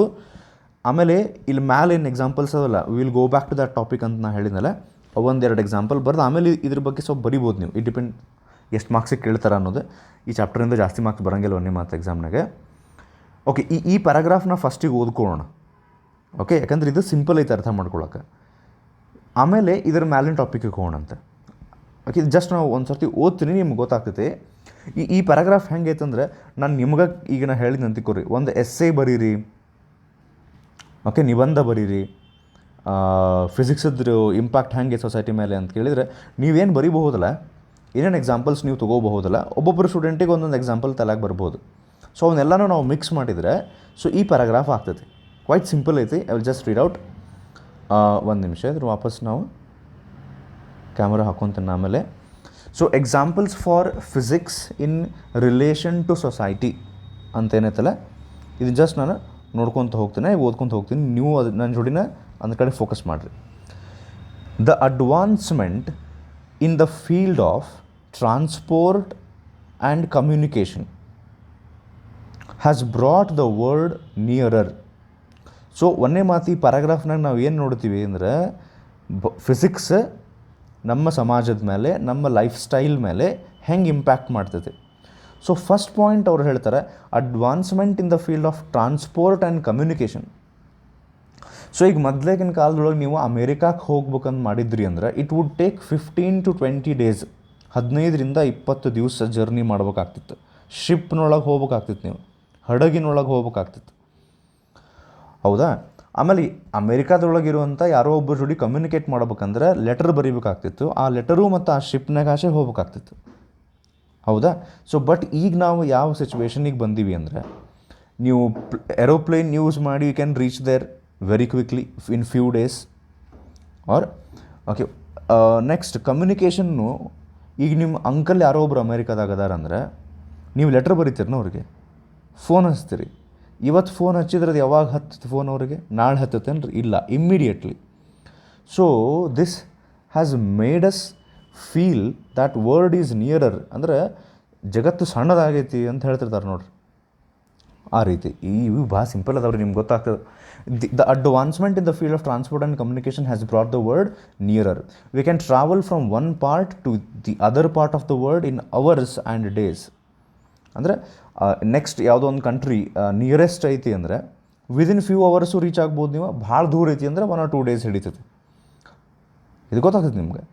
Next, the inventions of telephones, cell phones, fax ಅಂಥೇಳಿ ಮೊದಲು ಮಾಡ್ತಿದ್ರು, ಈಗ ಅದು ಬಂದಾಗೈತೆ ರೀ. ಈಗ ಇಮೇಲ್ ಕಳಿಸ್ತೀವಿ ನಾವು, ಈಗೆಲ್ಲ ವಾಟ್ಸಪ್ ಮೆಸೇಜಸ್ ಕಳಿಸ್ತೀವಿ. ಫ್ಯಾಕ್ಸ್ ಅವಶ್ಯಕತೆ ಈಗ ಬೀಳಂಗಿಲ್ಲ, ಅದು old. The inventions of telephones, cell phones, fax machines enable us quick exchange the messages between far off places. ಅಂದರೆ ದೂರ ನಾವು ಇದ್ರೂ ಟೆಲಿಫೋನ್ ಯೂಸ್ ಮಾಡಿ, ಸೆಲ್ ಫೋನ್ ಯೂಸ್ ಮಾಡಿ ಭಾರಿ ಈಸಿಯಾಗಿ ಜಲ್ದಿ ನಾವು ಇನ್ನೊಬ್ಬರಿಗೆ ಮೆಸೇಜ್ ಕಳಿಸ್ಬೋದು. ಇದು ಗೊತ್ತಾಗುತ್ತೆ ನಿಮ್ಗೆ. The radio and television helps us to give instant communication and enjoy at home. ಇವು ಸಿಂಪಲ್ ಅದ, ಇವನ್ನ ಎಕ್ಸ್ಪ್ಲೇನ್ ಮಾಡೋ ಅವಶ್ಯಕತೆ ಇಲ್ಲ. Radio television. The use of artificial communication satellites, ಮಾನವ ನಿರ್ಮಿತ ಉಪಗ್ರಹ ಅಂತೇನು ಕರಿತೀವಲ್ಲ ನಾವು, the use of artificial communication satellites has made it possible to see live happening in any part of the world. ಈಗ ರೈಟ್ ನಾವು ಈಗೇನು ನಾವು ವಿಡಿಯೋ ಮಾಡಾಕತ್ತೀನಲ್ಲ, ಇವತ್ತು RCB versus Mumbai Indians match ಐತೆ IPLನೊಳಗೆ. At least for those who follow cricket. ಈಗ ನಾ ಯಾವ ಟೀಮಿಗೆ ಸಪೋರ್ಟ್ ಮಾಡ್ತೀನಿ ಅನ್ನೋದು ಹೇಳಾಕತ್ತಿಲ್ಲ ನಾ ಈಗ. ಆಮೇಲೆ IPL ಮ್ಯಾಚಸ್ ನೀವು ನೋಡ್ಕೊಂಡು ಕೂಡ್ಬೇಕು ಅಂತೂ ಹೇಳಾಗತ್ತಿಲ್ಲ. ಇಟ್ಸ್ ಯುವರ್ ಇಂಟ್ರೆಸ್ಟ್, ನಿಮ್ಮ ಮನ್ಯಾಗ್ನವ್ರಿಗೆ ನಿಮಗೆ ಬಿಟ್ಟಿದ್ದು. ನಾನು ಹೇಳಕ್ಕೆ ಟ್ರೈ ಮಾಡಾಕತ್ತೀನಿ, because of physics and because of the artificial communication satellites it has been possible for us to see live happening in any part of the world. So ಈಗ like ಇವತ್ತು match ನಡೀತಂತ ತಿಳ್ಕೊರಿ, RCB ಮುಂಬೈ ಇದ್ದು, ಅದು ನಿಮಗೆ ನಾಳೆ ನೋಡೋಕೆ ಸಿಗುತ್ತಾನೆ? ಇಲ್ಲ, ಅವಾಗಿಂದ ಅವಾಗ ನೋಡ್ತೀರಿ, ನೀವು ಲೈವ್ ನೋಡ್ತೀರಿ ಅದನ್ನು. So and that is because of artificial communication satellite. And ನಿಮ್ಮ ಮನೆ ಒಳಗೆ ಸೆಟಪ್ ಬಾಕ್ಸ್ ಇತ್ತಂದ್ರೆ, ವಿಡಿಯೋಕಾನದಾಗಿರ್ಬೋದು, ಟಾಟಾ ಸ್ಕೈ ಆಗಿರ್ಬೋದು, ಮನೆ ಮೇಲೆ ಒಂದು ಸ್ಮಾಲ್ ಡಿಶ್ ಹಾಕಿರ್ತಾರೆ, ಬುಟ್ಟಿ ಹಾಕಿರ್ತಾರೆ ನೋಡ್ರಿ, ಬುಟ್ಟಿ ಮೇಲೆ. ಸೊ ಈ ಕಮ್ಯುನಿಕೇಷನ್ ಸ್ಯಾಟಲೈಟ್ಸ್ನಿಂದ ಡೈರೆಕ್ಟ್ಲಿ ಸಿಗ್ನಲ್ ನಿಮ್ಮ ಮನೆಗೆ ಬರ್ತೈತಿ. ಅದಕ್ಕೆ ಏನು ಕರೀತಾರೆ, D2H ಅಂತ ಕರೀತಾರೆ ಅವಕ್ಕೆ, ಡೈರೆಕ್ಟ್ ಟು ಹೋಮ್. D2H ಅಂದರೆ ಡೈರೆಕ್ಟ್ ಟು ಹೋಮ್. ಸ್ಯಾಟಲೈಟ್ನಿಂದ ಸಿಗ್ನಲ್ಸ್ ನಿಮ್ಮ ಮನೆಗೆ ಬರ್ತಾವೆ ಡೈರೆಕ್ಟ್ಲಿ. ಸೊ ಮೊದಲಿನ ಕಾಲದೊಳಗೆ ಹಂಗೆ ಇರ್ತಿದ್ದಿಲ್ಲ. ಇಡೀ ಗದಗಿಗೆ ಒಂದು ದೊಡ್ಡದೊಂದು ಡಿಶ್ ಇರ್ತಿತ್ತು, ಅದರಿಂದ ಕೇಬಲ್ ವಯರ್ಸ್ ಹಾಕ್ತಿದ್ರು ಎಲ್ಲ ಕಡೆ. ಈಗ ಡೈರೆಕ್ಟ್ ಟು ಹೋಮ್ ಸ್ಟಾರ್ಟ್ ಆಗೈತಿ. ಸೊ ಆ ಆರ್ಟಿಫಿಷಿಯಲ್ ಕಮ್ಯುನಿಕೇಷನ್ ಸ್ಯಾಟಲೈಟ್ಸ್ನಿಂದ ಡೈರೆಕ್ಟ್ಲಿ ನಿಮ್ಮ ಮನೆಗೆ ಸಿಗ್ನಲ್ಸ್ ಬರ್ತಾವೆ. And because of that you are able to see the live telecast, broadcast of the match. Next, ಇವು ಬೇರೆ ಬೇರೆ ಎಕ್ಸಾಂಪಲ್ಸ್. ಈಗ ನೋಡ್ರಿ, ನಿಮಗೆ ಎಸ್ಸೆ ಬರೆಯೋಕೆ ಕೊಟ್ಟೆ ಅಂತ ಹೇಳಿದ್ನಲ್ಲ, ನೀವು ಬರ್ಕೊಂತ ಹೋಗ್ತಿದ್ರಿ, ಫಿಸಿಕ್ಸ್ ಒಳಗೆ ಹಿಂಗಾಗೈತಿ ಅಂಥೇಳಿ. ಮತ್ತು ಎಕ್ಸಾಂಪಲ್ಸ್ ಕೊಡ್ತಾರೆ ಮುಂದೆ. Every shop keeper now has a calculator for immediate calculations. ಮೊದಲು ಕಿರಾಣಿ ಅಂಗಡಿ ಒಳಗೆಲ್ಲ ಈಗೂ ಮಾಡ್ತಾರೆ ರೀ. ಈಗೂ ಭಾಳಷ್ಟು ಅಂಗಡಿ ಒಳಗೆ ಡೈರೆಕ್ಟ್ ಅವರ ಕ್ಯಾಲ್ಕುಲೇಷನ್ಸ್ ಮಾಡ್ತಾರೆ. ಅವರಿಗೆ ಕ್ಯಾಲ್ಕುಲೇಟರ್ ಯೂಸ್ ಮಾಡೋಕ್ಕಿಂತ ಅವರ ಫಾಸ್ಟರ್ ಮಾಡ್ತಿರ್ತಾರೆ. ಓಕೆ, ಬಟ್ ಯಾರು ಹೊಸದಾಗಿ those who are not use to that, calculators use ಮಾಡಿ ಸ್ಕೂಲ್ನಾಗಿದ್ದಾಗಿಂದನೇ, ಸ್ಟೂಡೆಂಟ್ಸ್ ಇದ್ದಾಗಿಂದನೇ ಕ್ಯಾಲ್ಕುಲೇಟರ್ ರೂಢ ಮಾಡಿಕೊಂಡು ನಾರ್ಮಲ್ ಕೈಂಡ್ ಆಫ್ ಕ್ಯಾಲ್ಕುಲೇಷನ್ ಮಾಡೋದನ್ನು ಮರ್ತಿರ್ತಾರಲ್ಲ, ಅವರು ಕ್ಯಾಲ್ಕುಲೇಟರ್ ಮೇಲೆ ಡಿಪೆಂಡ್ ಆಗ್ತಾರೆ. ಎವ್ರಿ ಶಾಪ್ ಕೀಪರ್ ಅಂತ ಇವ್ರೇನು ಎಕ್ಸಾಂಪಲ್ ಕೊಟ್ಟರಲ್ಲ, we cannot say every shopkeeper actually, but it is a possibility. ಸಾಧ್ಯತೆ ಅಂತೂ ಐತಿ, ಬಟ್ ಎಲ್ಲರೂ ಯೂಸ್ ಮಾಡೋಂಗಿಲ್ಲ. ಸೊ ಇರಲಿ, ಕ್ಯಾಲ್ಕುಲೇಟರ್ ಯೂಸ್ ಮಾಡ್ತಾರೆ, ಅದು ಫಿಸಿಕ್ಸ್ನಿಂದ ಬಂದಿತ್ತು ಅಂತ ಹೇಳ್ತಾರೆ ಅವರಷ್ಟೇ. The lasers, computers and robots have changed the thinking of society. So obviously ನೀವು ಎಕ್ಸಾಂಪಲ್ಸ್ ಕೇಳಿರ್ತೀರಿ. ಈಗ ಮೋಸ್ಟ್ ಆಫ್ ದ ಈ ಆಟೋಮೊಬೈಲ್ ಇಂಡಸ್ಟ್ರಿ ಇರ್ತೈತೆ ನೋಡ್ರಿ, car manufacturing, bike manufacturing units ಇರ್ತಾವಲ್ಲ, ಇಂಡಸ್ಟ್ರೀಸ್ ಇರ್ತಾವಲ್ಲ, ಅಲ್ಲೇ ಅಸೆಂಬ್ಲಿಂಗ್ ಆಫ್ ದಟ್ ವೆಹಿಕಲ್ ಜೋಡ್ಸಕ್ಕೆ, tyre, seat, okay, lamp, head lamp, ಅದೆಲ್ಲ ಅಸೆಂಬ್ಲಿಂಗ್ ಒಂದು ಕಡೆ ಜೋಡ್ಸೋಕ್ಕೆ ರೋಬೋಟ್ಸ್ ಯೂಸ್ ಮಾಡೋಕ್ಕೆ ಸ್ಟಾರ್ಟ್ ಮಾಡ್ಯಾರ ಒಂದಿಷ್ಟು ಕಡೆ. ಆ್ಯಂಡ್ ಇವನ್ ನೀವು ಕೇಳಿರ್ತೀರಿ, ಒಂದಿಷ್ಟು ಕಂಟ್ರೀಸ್ನೊಳಗೆ ಹೋಟೆಲ್ಸ್ನೊಳಗೆ ಹ್ಯೂಮನ್ ವೇಟರ್ಸ್ ಬದಲಿ ರೋಬೋಟ್ಸ್ ಕೆಲಸ ಮಾಡೋಕ್ಕೆ ಸ್ಟಾರ್ಟ್ ಮಾಡ್ಯಾವ. ದಿಸ್ ವಿಲ್ ಗ್ರೋ, ಇನ್ನೂ ಹಂಗೆ ಹೆಚ್ಚಿಗೆ ಹಾಕ್ಕೊತ ಹೋಗ್ತೈತಿ. ಹಂಗೆ ಹೆಚ್ಚಿಗೆ ಹಾಕ್ಕೊತ ಹೋಗ್ತೈತಿ. ಬಟ್ ನಾವು ಫಿಸಿಕಲಿ ಇನ್ಯಾಕ್ಟಿವ್ ಹಾಕುವಂಥ ನಮ್ಮ ಹೆಲ್ತ್ ಕೆಡಿಸ್ಕೊತ ಬರ್ತೀವಿ. ಎಲ್ಲ ಮಷಿನ್ ಕಡೆಯಿಂದ ಕೆಲಸ ಮಾಡಿಸಿ ಫಿಸಿಕಲಿ ವೀಕ್ ಆಗ್ತೀವಿ. ಮೊಬೈಲ್ ಕಡೆ, ಕ್ಯಾಲ್ಕುಲೇಟರ್ ಕಡೆ ಕೆಲಸ ಮಾಡಿಸಿ ಮೆಂಟಲಿ ವೀಕ್ ಹಾಕ್ಕೊಂತ ಹೋಗ್ತೀವಿ. ಆದಷ್ಟು ಹಂಗಂಥೇಳಿ ಮಷೀನ್ಸು ಮೊಬೈಲು ಚಲೋ ಅಲ್ಲ ಅಂತಲ್ಲ, ಅವನ್ನೂ ಯೂಸ್ ಮಾಡ್ಬೇಕು. ನಾವು ನಮ್ಮ ಹೆಲ್ತನ್ನು ಫಿಸಿಕಲಿ ಸ್ಟ್ರಾಂಗ್ ಇರೋಕ್ಕೆ ಟ್ರೈ ಮಾಡ್ಬೇಕು. So I am not saying mobile is not good, I am not saying robots are not good. ಅದನ್ನು ಪ್ರಾಪರ್ ಯೂಸ್ ಮಾಡೋದನ್ನು ಕಲಿಬೇಕು ನಾವು, ನಮಗೆ ಅದು ಡಿಸ್ಅಡ್ವಾಂಟೇಜ್ ಆಗಲಾರ್ದಂಗೆ. So the lasers, computers and robots have change the thinking of society. In every home washing machine is being use to wash clothes. ಇವೆಲ್ಲ ಸಣ್ಣ ನೋಡ್ರಿ ಎಕ್ಸಾಂಪಲ್ ಇವು. Refrigerator is being use for safe storage of milk, butter, fruits and vegetables. ಪಕ್ಕ ಇವು ಏನ್ರಿ essay ಬರಿ ಅಂದ್ರೆ ಇವೆಲ್ಲ ಬರ್ತಾವೆ. The nuclear energy is being use to produce electricity. ಇದು ನೀವು ಹೈಸ್ಕೂಲ್ನಾಗ ಕಲ್ತಿರ್ಬೇಕಲ್ಲ, ನ್ಯೂಕ್ಲಿಯರ್ ರಿಯಾಕ್ಟರ್, ಯುರೇನಿಯಮ್ನಿಂದ ನ್ಯೂಕ್ಲಿಯರ್ ಎನರ್ಜಿ ಪ್ರೊಡ್ಯೂಸ್ ಮಾಡಿ ಅದರಿಂದ ಕರೆಂಟ್ ತಯಾರು ಮಾಡ್ತಾರೆ ಅಂಥೇಳಿ. ಸೊ ಹಿಂಗೆ ಭಾಳಷ್ಟು ಎಕ್ಸಾಂಪಲ್ಸ್ ಕೊಡ್ಕೊತ ಹೋಗ್ಬೋದು. ಮತ್ತೊಂದು ಏನೋ ಡೈಲಾಗ್ ಹೊಡೆದಾರೆ ಲಾಸ್ಟಿಗೆ, may physics bless with its beneficial aspect to human society. ಅಂದರೆ ಮಾನವ ಸಮಾಜದ ಮೇಲೆ ಹಿಂಗೆ ಭೌತಶಾಸ್ತ್ರದ ಆಶೀರ್ವಾದ ಕಂಟಿನ್ಯೂ ಆಗಲಿ ಅಂತ ಕೊಟ್ಟಾರೆ. ಸೊ ಇದು ಸ್ವಲ್ಪ ಸಿಂಪಲ್, ವೆರಿ ಸಿಂಪಲ್ ಎಕ್ಸಾಂಪಲ್ಸ್ ನಾವು ನೋಡಿದ್ವಿ. How physics has impact on society ಅಂಥೇಳಿ. ಸೊ ಎಕ್ಸಾಮ್ ಒಳಗೆ ನಿಮಗೆ ಫಿಸಿಕ್ಸ್, ಟೆಕ್ನಾಲಜಿ ಆ್ಯಂಡ್ ಸೊಸೈಟಿ ಬಗ್ಗೆ ನೋಟ್ ಬರೀರಿ ಅಂತ ಏನಾರ ಕೊಟ್ಟರೆ, ಫಸ್ಟಿಗೆ ಹೇಳಿದ್ಮೇಲೆ ಅದ್ರ ಹಿಂದಿನ ಪೇಜ್ನಾಗಿಂದು ಈ paragraph, page number 2 last paragraph ಬರೆದು ದೆನ್ ಇವು ಬರೀಬೇಕು ಆ್ಯಕ್ಚುಲಿ ಮೇನ್ಲಿ. ಸೊ ಇದಾದಮೇಲೆ ಇದೇನೈತಲ್ಲ ಸಿಂಪಲ್ ಎಕ್ಸಾಂಪಲ್ಸ್ ಅದಾವೆ, ಇವನು ಸ್ವಲ್ಪ ಲಾಸ್ಟಿಗೆ ಬೇಕಾದ್ರೆ ನೀವು ಜೋಡಿಸ್ಕೋಬೋದು. ಸೊ ಇವು ಎರಡು ಅಂತೂ ಇಂಪಾರ್ಟೆಂಟ್ ಬರೀಬೇಕು. ಸೊ ಇಲ್ಲಿಗೆ ಬರೋಣ ನಾವು. ಸೊ ಇದರೊಳಗೆ ಫಸ್ಟಿಗೆ ಏನಿತ್ತಂದರೆ examples for physics giving rise to technology. Physics ಮೊದಲು ಬಂದು ಟೆಕ್ನಾಲಜಿ ಆಮೇಲೆ ಬಂದಂಥ examples. First one, the wireless communication technology ಬಂತು. ವೈರ್ಲೆಸ್ ಕಮ್ಯುನಿಕೇಷನ್ ಅಂದರೆ ಗೊತ್ತಾಗ್ತದಲ್ಲ ನಿಮ್ಗೆ. ಮೊದಲೇಗಿನ ಕಾಲದೊಳಗೆ ನಾವು ಲ್ಯಾಂಡ್ಲೈನ್ ಫೋನ್ ಯೂಸ್ ಮಾಡ್ತಿದ್ರು. ಆ ಲ್ಯಾಂಡ್ಲೈನ್ ಫೋನು ಸ್ಟಾರ್ಟಿಂಗ್ ಅವು ವೈರ್ಲೆಸ್ ಇರ್ತಿರ್ಲಿಲ್ಲ, ಹೌದಾ, ಒಂದು ಕಡೆ ಫಿಕ್ಸ್ಡ್ ಇರ್ತಿದ್ವು. ಅವನ್ನ ಎಲ್ಲಿ ಬೇಕಲ್ಲಿ ತೊಗೊಂಡು ಅಡ್ಡಾಡಕ್ಕೆ ಬರ್ತಿದ್ದಿಲ್ಲ. ಬಟ್ ಈಗ ನಾವು ಮೊಬೈಲ್ ಯೂಸ್ ಮಾಡಾಕತ್ತೀವಿ, which is an example of wireless communication technology. ಆತ ನಾವಿಲ್ಲಿ ಇಲ್ಲಿ ನೋಡಾಕತ್ತಿದ್ದು ಟಾಪಿಕ್ ಏನಂದ್ರೆ, ಒಂದು ನಿಮಿಷ, ಹಾಂ. ಸೊ ಇಲ್ಲಿ ನೋಡಾಕತ್ತಿದ್ದ ಟಾಪಿಕ್ ಏನಂದ್ರೆ, ಫಿಸಿಕ್ಸ್ ಮೊದಲು ಬಂದಿರ್ಬೇಕು, that should give a rise to technology.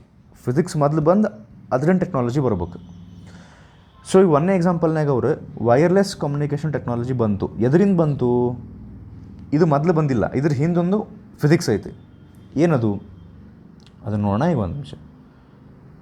ನೋಡ್ರಿ ಏನಂತಾರೆ ಅವರು, the wireless communication technology that followed the Discovery of the basic laws of electricity and magnetism in 19th century. ಏನಂತಾರೆ, 19ನೇ ಶತಮಾನದಲ್ಲಿ 19th ಸೆಂಚುರಿ ಒಳಗೆ ಇಲೆಕ್ಟ್ರಿಸಿಟಿ ಅಂದರೆ ಕರೆಂಟಿಗೆ ಸಂಬಂಧಪಟ್ಟಂಗೆ ಬೇಸಿಕ್ ಲಾಸ್ ಒಂದಿಷ್ಟು ಕಂಡುಹಿಡಿದ್ರು, ಒಂದಿಷ್ಟು ನಿಯಮಗಳನ್ನು ಕಂಡುಹಿಡಿದ್ರು. ಎಲೆಕ್ಟ್ರಿಸಿಟಿ ಬಗ್ಗೆ ಸ್ಟಡಿ ಮಾಡಿದರು, ಕರೆಂಟ್ ಬಗ್ಗೆ ಸ್ಟಡಿ ಮಾಡಿದರು. ಆಮೇಲೆ ಅದ 19ನೇ ಶತಮಾನದೊಳಗೆ 19th ಸೆಂಚುರಿ ಒಳಗೆ ಮ್ಯಾಗ್ನೆಟಿಸಮ್ ಬಗ್ಗೆ ಸ್ಟಡಿ ಮಾಡಿದರು. 19th ಸೆಂಚುರಿ ಒಳಗೆ ಇಲೆಕ್ಟ್ರಿಸಿಟಿ ಆ್ಯಂಡ್ ಮ್ಯಾಗ್ನೆಟಿಸಮ್ ಎರಡೂದ್ರ ಬಗ್ಗೆನೂ ಸ್ಟಡಿ ಮಾಡಿದ್ದ ಕಾರಣದಿಂದಾಗಿ 20th ಸೆಂಚುರಿ ಒಳಗೆ ಮುಂದೆ ವೈರ್ಲೆಸ್ ಕಮ್ಯುನಿಕೇಷನ್ ಟೆಕ್ನಾಲಜಿ ಬಂತು ಅಂತ ಹೇಳಕತ್ತಾರ. Okay, let us read out the statement once again. The wireless communication technology that followed the discovery ಅಂದರೆ basic laws of electricity and magnetism ಏನು ಕಲ್ತ್ರಲ್ಲ, ಅದರಿಂದ ಇದು ಫಾಲೋ ಆಗಿ ಬಂತು, ಆಮೇಲೆ ಬಂತು. Okay, so this is an example where physics came first. Physics ಮೊದಲು ಬಂತು, ಇದ್ರ ಬಗ್ಗೆ ನಾವು ಸ್ಟಡಿ ಮಾಡಿದ್ವಿ, ಇದರಿಂದ ಇದು ಪಾಸಿಬಲ್ ಆಯ್ತು.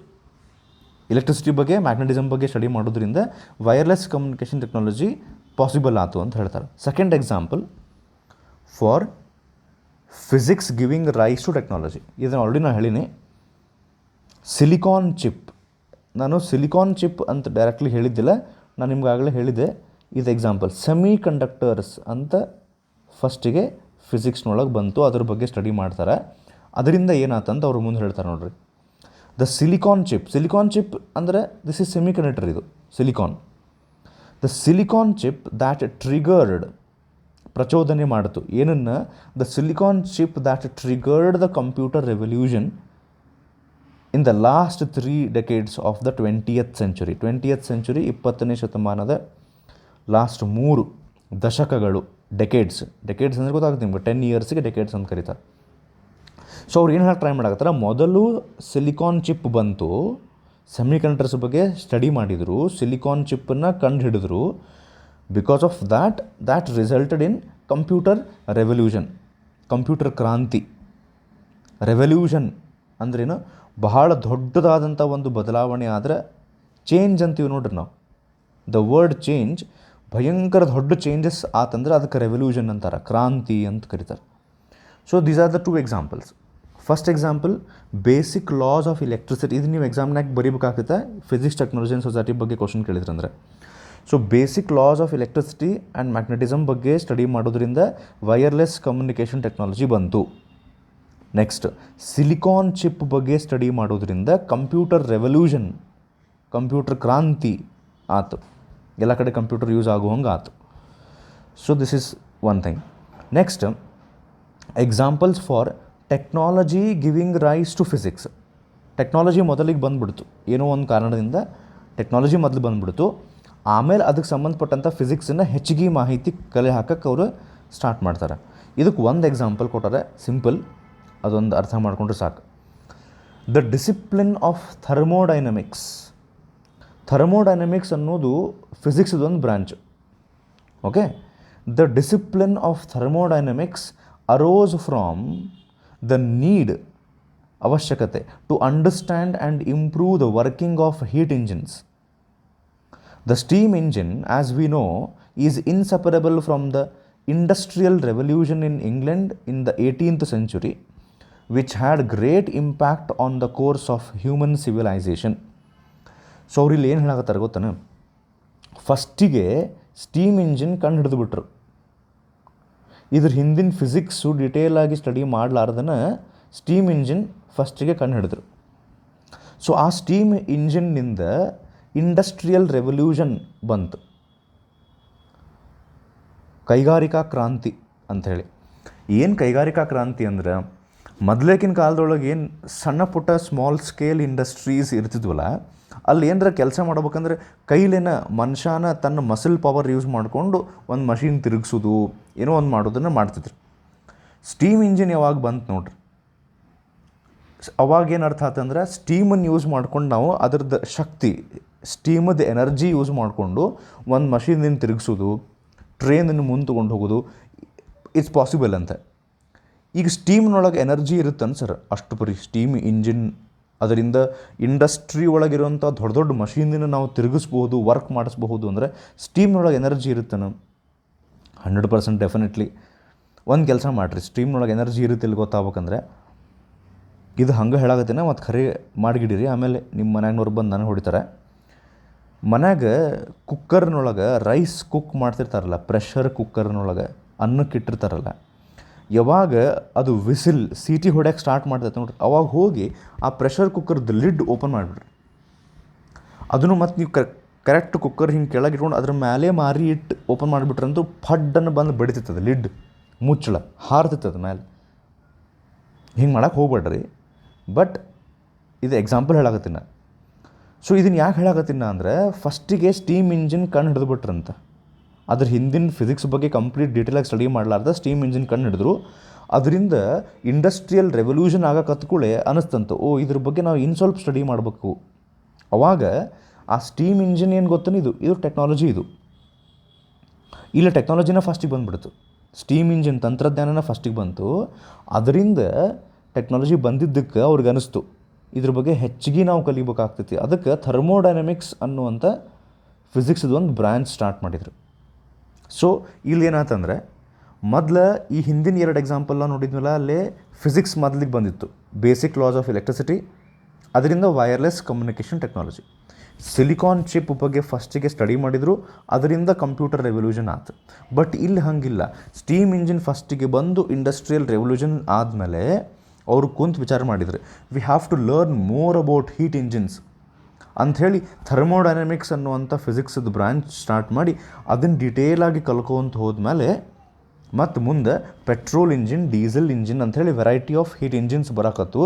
ಅದರಿಂದ ಬೆಟರ್ ನಾವು ಇಂಜಿನ್ಸನ್ನು ತಯಾರು ಮಾಡಿ ಇಂಡಸ್ಟ್ರೀಸ್ನೊಳಗೆ ವರ್ಕ್ ಮಾಡೋ ಹಂಗಾತು.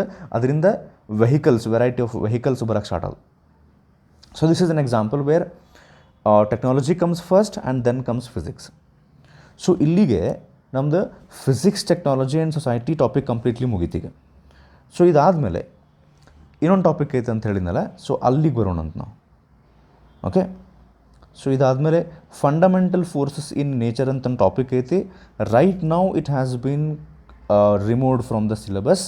ಅಕಸ್ಮಾತ್ if this is introduced later, ಅದ್ರ ಬಗ್ಗೆ ನಮಗೇನರ ಇನ್ಫಾರ್ಮೇಷನ್ ಸಿಕ್ತು, ಇಲ್ಲ ಈ ಟಾಪಿಕ್ ಐತಿ ಅಂಥೇಳಿ, will make one more video for that. So next we will have to move ಇಲ್ಲೇ page number 4, nature of physical laws ಅಂತ. ಸೊ ಈ ನೇಚರ್ ಆಫ್ ಫಿಸಿಕಲ್ ಲಾ ಬಗ್ಗೆ ಅವರು 3 ಪ್ಯಾರಾಗ್ರಾಫ್ಸ್ ಕೊಟ್ಟಾರೆ. ಅದರಾಗ ಸೆಕೆಂಡ್ ಆ್ಯಂಡ್ ಥರ್ಡ್ ಪ್ಯಾರಾಗ್ರಾಫ್ ಅವಶ್ಯಕತೆ ಇಲ್ಲ. ಫಸ್ಟ್ ಪ್ಯಾರಾಗ್ರಾಫ್ ಏನೈತಲ್ಲ ಅದಷ್ಟೇ ಆ್ಯಕ್ಚುಲಿ ನಾವು ಅಂಡರ್ಸ್ಟ್ಯಾಂಡ್ ಮಾಡ್ಕೊಂಡ್ರೆ ಸಾಕು. Second and third paragraph extra information ಅಂತ ಅವ್ರು ಕೊಟ್ಟಾರೆ.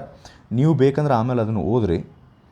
ನನಗೆ ಆ್ಯಸ್ ಕ್ವಿಕ್ಲಿ ಆ್ಯಸ್ ಪಾಸಿಬಲ್ ಈ ಚಾಪ್ಟರ್ ಮುಗಿಸೋದೈತಿ. ಹಂಗಂತ ಹೇಳಿ ನಾನು ಅವಸರ ಮಾಡಿಲ್ಲ. ನೀವು ಅಬ್ಸರ್ವ್ ಮಾಡಿರಿ, ಒಂದು ಪ್ಯಾರಾಗ್ರಾಫ್ ಇದ್ರೂ ಡಿಟೇಲಾಗಿ ನಾನು ಎಕ್ಸ್ಪ್ಲೈನ್ ಮಾಡಾಕತ್ತೀನಿ ವಿತ್ ಎಕ್ಸಾಂಪಲ್ಸ್. ಓಕೆ, ಯಾಕೆ ಇದನ್ನು ಮುಗಿಸ್ಬೇಕಂತ ಹೇಳಿದೆ ಅಂದರೆ, ನಾನು ಹೇಳಿದ್ದೆ ಇನ್ ಸಮ್ ಕಾಲೇಜಸ್ ಆ್ಯಕ್ಚುಲಿ ಈ ಚಾಪ್ಟರ್ ಹೇಳಂಗೂ ಇಲ್ಲ.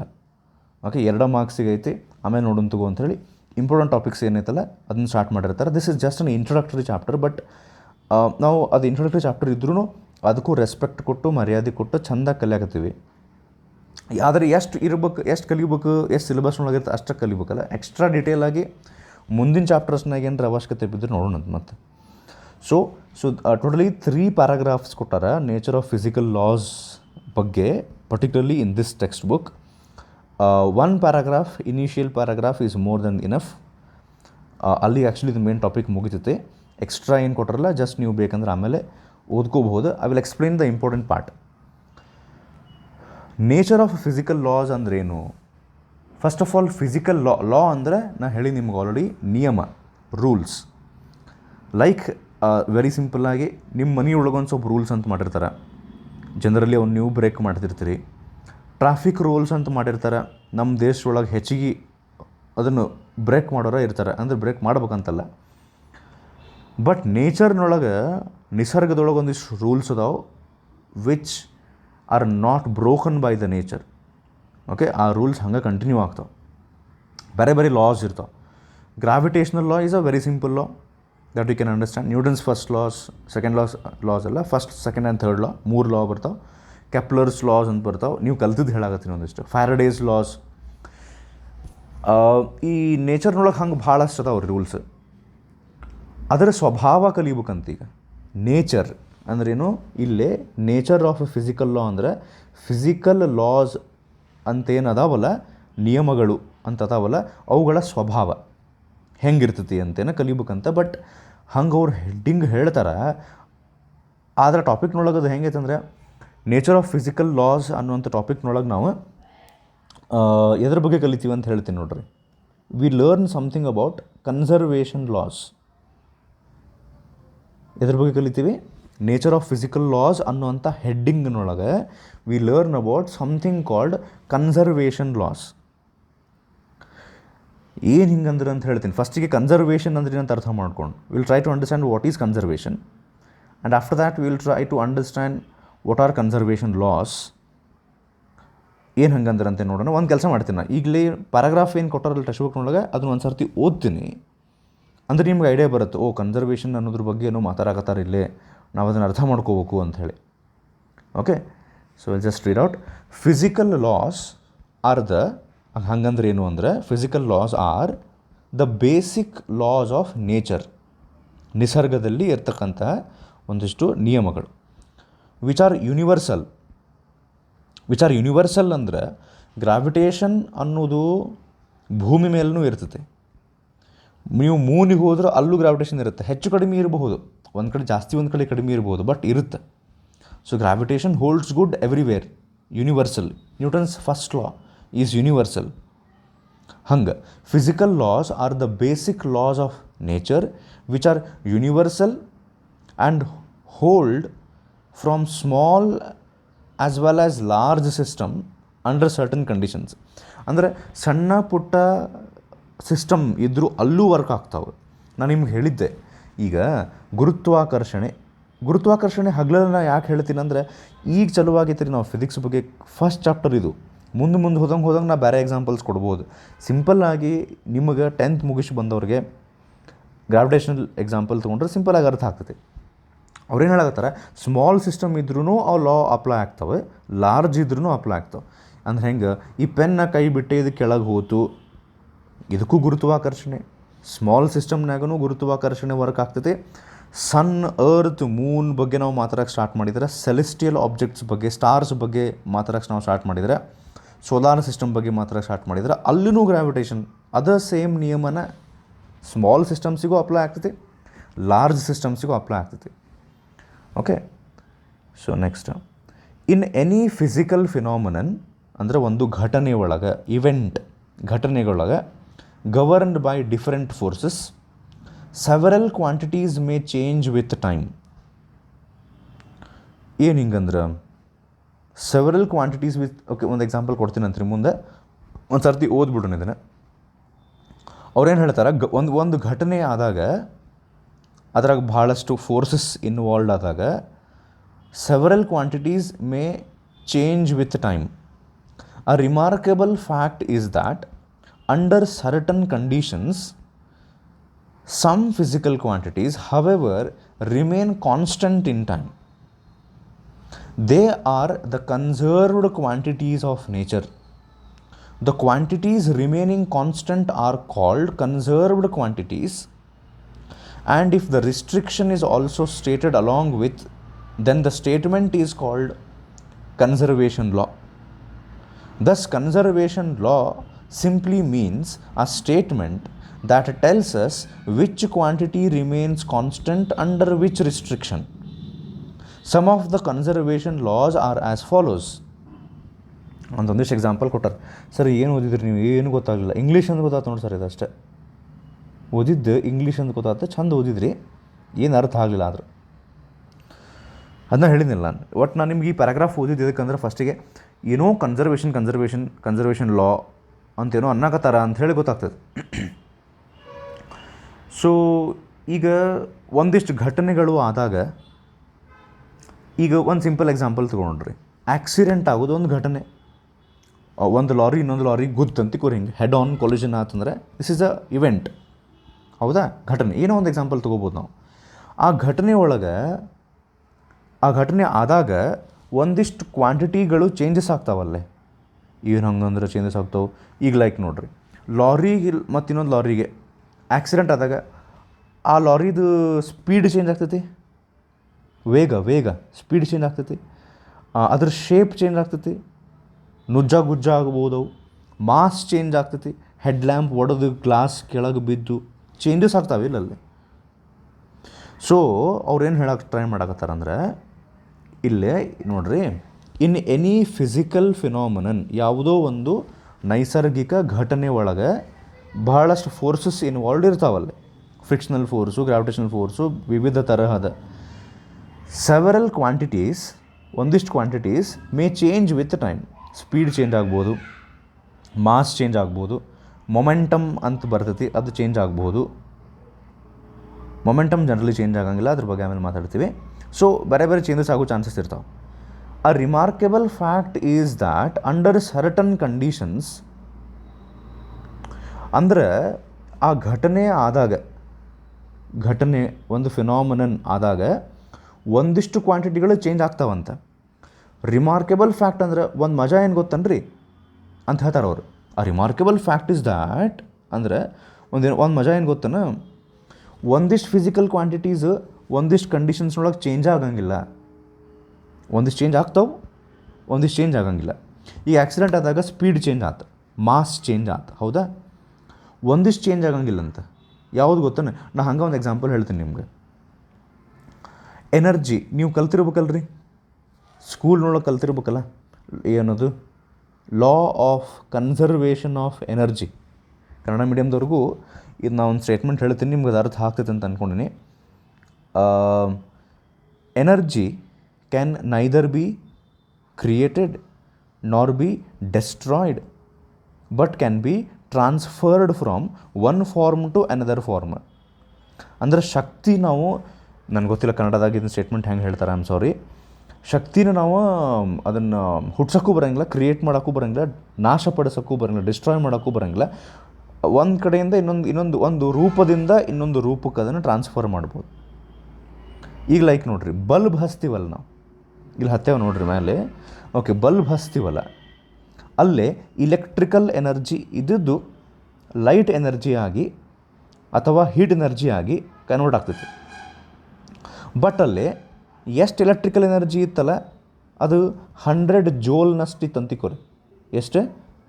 100 ಜೋಲ್. ಜೋಲ್ ಅಂದ್ರೆ ಎನರ್ಜಿದು ಯೂನಿಟ್ ಅದು. Okay, like metre is the unit of length, ಹಂಗೆ 100 joule. Joule is unit of energy. So 100 ಜೋಲ್ನಷ್ಟು ಇಲೆಕ್ಟ್ರಿಕಲ್ ಎನರ್ಜಿ ಇದ್ದರೆ ಅದು ಆ ಎಲೆಕ್ಟ್ರಿಕಲ್ ಎನರ್ಜಿ ಹೋಗಿ ಒಂದು 60 ಜೋಲ್ನಷ್ಟು ಲೈಟ್ ಎನರ್ಜಿ ಆಗಬಹುದು, 40 ಜೋಲ್ನಷ್ಟು ಹೀಟ್ ಎನರ್ಜಿ ಆಗ್ಬೋದು. ಇಲ್ಲೇನಾತಂದ್ರೆ ಎನರ್ಜಿ ತನ್ನ ರೂಪ ಚೇಂಜ್ ಮಾಡ್ಕೊಳ್ತು. ಇಲ್ಲದು ಎಲೆಕ್ಟ್ರಿಕಲ್ ಇತ್ತು, ಇಲ್ಲದು ಲೈಟ್ ಎನರ್ಜಿ ಮತ್ತು ಹೀಟ್ ಎನರ್ಜಿ ಆಗೈತಿ. ಆದ್ರೆ ಟೋಟಲ್ ಎನರ್ಜಿ ಅಷ್ಟು ಉಳಿದೈತಿ. ಟೋಟಲ್ ಎನರ್ಜಿ ಎಷ್ಟೈತೆ ಹೇಳ್ರಿ, ಇಲ್ಲೇ 100 ಇತ್ತಿಲ್ಲ, ಈಗ ಎಷ್ಟಾಗೈತೆ 60 + 40 ಅಗೇನ್ ಇಟ್ ಈಸ್ 100. ಅವಾಗ ನಾವು ಹೇಳ್ತೀವಿ ಎನರ್ಜಿ ಚೇಂಜ್ ಆಗಲಿಲ್ಲ, ಅದ್ರ ವ್ಯಾಲ್ಯೂ ಚೇಂಜ್ ಆಗಲಿಲ್ಲ, ರೂಪ ಚೇಂಜ್ ಆಯ್ತು. ಈಗ ಲೈಟ್ ಹತ್ತುದು ಇದು ಒಂದು ಘಟನೆನ ಹೌದಿಲ್ರಿ. ಈಗ ಅವ್ರು ಏನು ಹೇಳಕತ್ತಾರ, in some natural phenomena several quantities change with time but there are some quantities which do not change. ಒಂದಿಷ್ಟು ಬದಲಾಗ್ತಾವೆ, ಒಂದಿಷ್ಟು ಬದಲಾಗಂಗಿಲ್ಲ. ಯಾವ ಕ್ವಾಂಟಿಟಿ ಬದಲಾಗಂಗಿಲ್ಲ ಅವಕ್ಕೆ ಕನ್ಸರ್ವ್ಡ್ ಕ್ವಾಂಟಿಟೀಸ್ ಅಂತ ಕರೀತಾರೆ. ಈಗ energy is an example. Conserved quantity, conserved ಅಂದ ತಕ್ಷಣ ಈಗ ಲೈಕ್ ನೋಡ್ರಿ, ನಿಮ್ಗೆ ಹೇಳ್ತಿರ್ತಾರೆ we need to conserve trees, ಉಳಿಸ್ಬೇಕು, ಅಥವಾ ಎಷ್ಟು ಸಂಖ್ಯೆ ಐತಿ ಅದನ್ನು ಕಾಪಾಡ್ಕೋಬೇಕು, ಟೈಗರ್ ಶುಡ್ ಬಿ ಕನ್ಸರ್ವ್ಡ್. ನಾ ಹೇಳೋದು ಅರ್ಥ ಆಗತೈತಿ. ಸೊ ಹಂಗೆ ಇವು ಲಾಸ್ ಏನಿರ್ತಾವಲ್ರಿ ಅದರದ್ದು ನೇಚರ್ ಬಗ್ಗೆ ಸ್ಟಡಿ ಮಾಡಾಕತ್ತೀವಿ ನಾವು. ಇಲ್ಲಿ mainly conserved loss, law of conservation ಅಂತ ಬರ್ತಾವೆ. ಇದ್ರ ಬಗ್ಗೆ ಹೇಳಕ್ಕೆ ಟ್ರೈ ಮಾಡಾಕತ್ತಾರ ಅವ್ರು ಏನು ಹೇಳಕ್ಕೆ ಟ್ರೈ ಮಾಡಾಕತ್ತಾರ, ಈ ಪ್ಯಾರಾಗ್ರಾಫ್ ಪಟ್ ಅಂತ ಅರ್ಥ ಆಗಂಗಿಲ್ಲ, ಸ್ವಲ್ಪ ಸ್ಟೆಪ್ ಬೈ ಸ್ಟೆಪ್ ಹೋಗ್ಬೇಕಾಗ್ತೈತೆ ನಾವು. ಓಕೆ, ಇನ್ನೊಂದು ಸರ್ತಿ ಹೇಳ್ತೀನಿ ನೋಡ್ರಿ, ನಾ ಇಲ್ಲಿ ಏನು ಕಲಿಯಾಕತ್ತೀವಿ ಅಂತ. ಅವ್ರು ಏನು ಹೇಳ್ತಾರೆ, ಒಂದಿಷ್ಟು ಘಟನೆ ನಡೀತಾವೆ ನೇಚರ್ನೊಳಗೆ, ನಿಸರ್ಗದೊಳಗೆ. ಆ ಘಟನೆಗಳು ನಡೆದಾಗ ಒಂದಿಷ್ಟು ಕ್ವಾಂಟಿಟಿಗಳು ಚೇಂಜಸ್ ಆಗ್ತಾವೆ. ಸ್ಪೀಡು, ನಾ ಸಿಂಪಲ್ ಎಕ್ಸಾಂಪಲ್ ಹೇಳ್ತೀನಿ, ಸ್ಪೀಡ್ ಚೇಂಜ್ ಆಗ್ಬೋದು, ಮಾಸ್ ಚೇಂಜ್ ಆಗ್ಬೋದು. ಆದರೆ ಒಂದಿಷ್ಟು ಕ್ವಾಂಟಿಟಿಗಳು ಚೇಂಜ್ ಆಗಂಗಿಲ್ಲ ಅಂತ. Like energy, like momentum, like charge. Momentum, charge ಆಮೇಲೆ ಕಲಿತೀವಿ ನಾವು. ನೀವು ಹೈಸ್ಕೂಲ್ನಾಗ ಕಲ್ತಿದ್ದು ಯಾವುದು? Law of conservation of energy. ಒಂದು ಘಟನೆ ನಡೆದಾಗ ಎನರ್ಜಿ ಚೇಂಜ್ ಆಗಂಗಿಲ್ಲ, ಎನರ್ಜಿಯ ರೂಪ ಚೇಂಜ್ ಆಗ್ತೈತಿ, ಫಾರ್ಮ್ ಚೇಂಜ್ ಆಗ್ತೈತಿ. It gets transferred from one form to another form, but ಎನರ್ಜಿದು ವ್ಯಾಲ್ಯೂ ಚೇಂಜ್ ಆಗಂಗಿಲ್ಲ. So the quantity which does not change in natural phenomenon is called conserved quantity. ಯಾವ ಕ್ವಾಂಟಿಟಿಯು ಒಂದು ಘಟನೆ ನಡೆದಾಗ ಬದಲಾಗುವುದಿಲ್ಲವೋ, ಯಾವುದು ಚೇಂಜ್ ಆಗಂಗಿಲ್ಲ, ಅದಕ್ಕೆ ಕರೀತಾರೆ conserved quantity. And the law which talks about these conserved quantities is called conservation law. ಇಲ್ಲಿ ಎರಡದಾವ. 1 ಸೆಕೆಂಡ್, ಬೆಸ್ಟ್ ಹೆಂಗೆ ಮಾಡೋಣ ನಾವು, ಇಲ್ಲೇ 2 ವಿಷಯ ಕಲಿಯಾಗತ್ತೀವಿ ನಾವು. ಒಂದು, ವಾಟ್ ಈಸ್ ಕನ್ಸರ್ವ್ಡ್ ಕ್ವಾಂಟಿಟಿ ಅಂದ್ರೇನು, ಹೌದಾ? ಇನ್ನೊಂದು, ಕನ್ಸರ್ವೇಷನ್ ಲಾ ಅಂದ್ರೇನು. ಓಕೆ, ಸೊ ಕನ್ಸರ್ವ್ಡ್ ಕ್ವಾಂಟಿಟಿ ಅಂದ್ರೇನು? The quantity which does not change in an event ಒಂದು ಘಟನೆ ನಡೆದಾಗ ಯಾವ ಕ್ವಾಂಟಿಟಿ ಚೇಂಜ್ ಆಗುವುದಿಲ್ಲ, ಅದ್ರ ವ್ಯಾಲ್ಯೂ ಚೇಂಜ್ ಆಗಂಗಿಲ್ಲ, ಅದು conserved quantity. So and the law which talks about the conserved quantity that is called conservation law.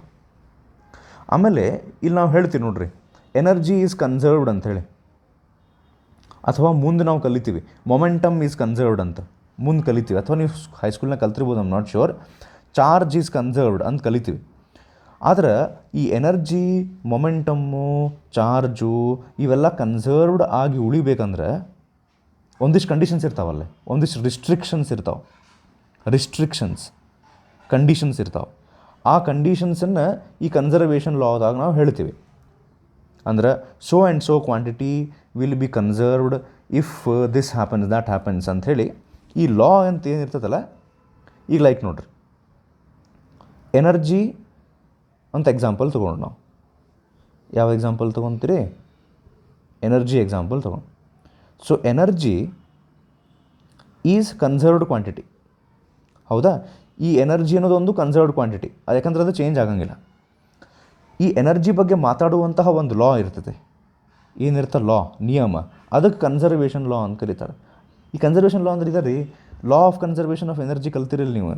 Law of conservation of energy is an example of conservation law.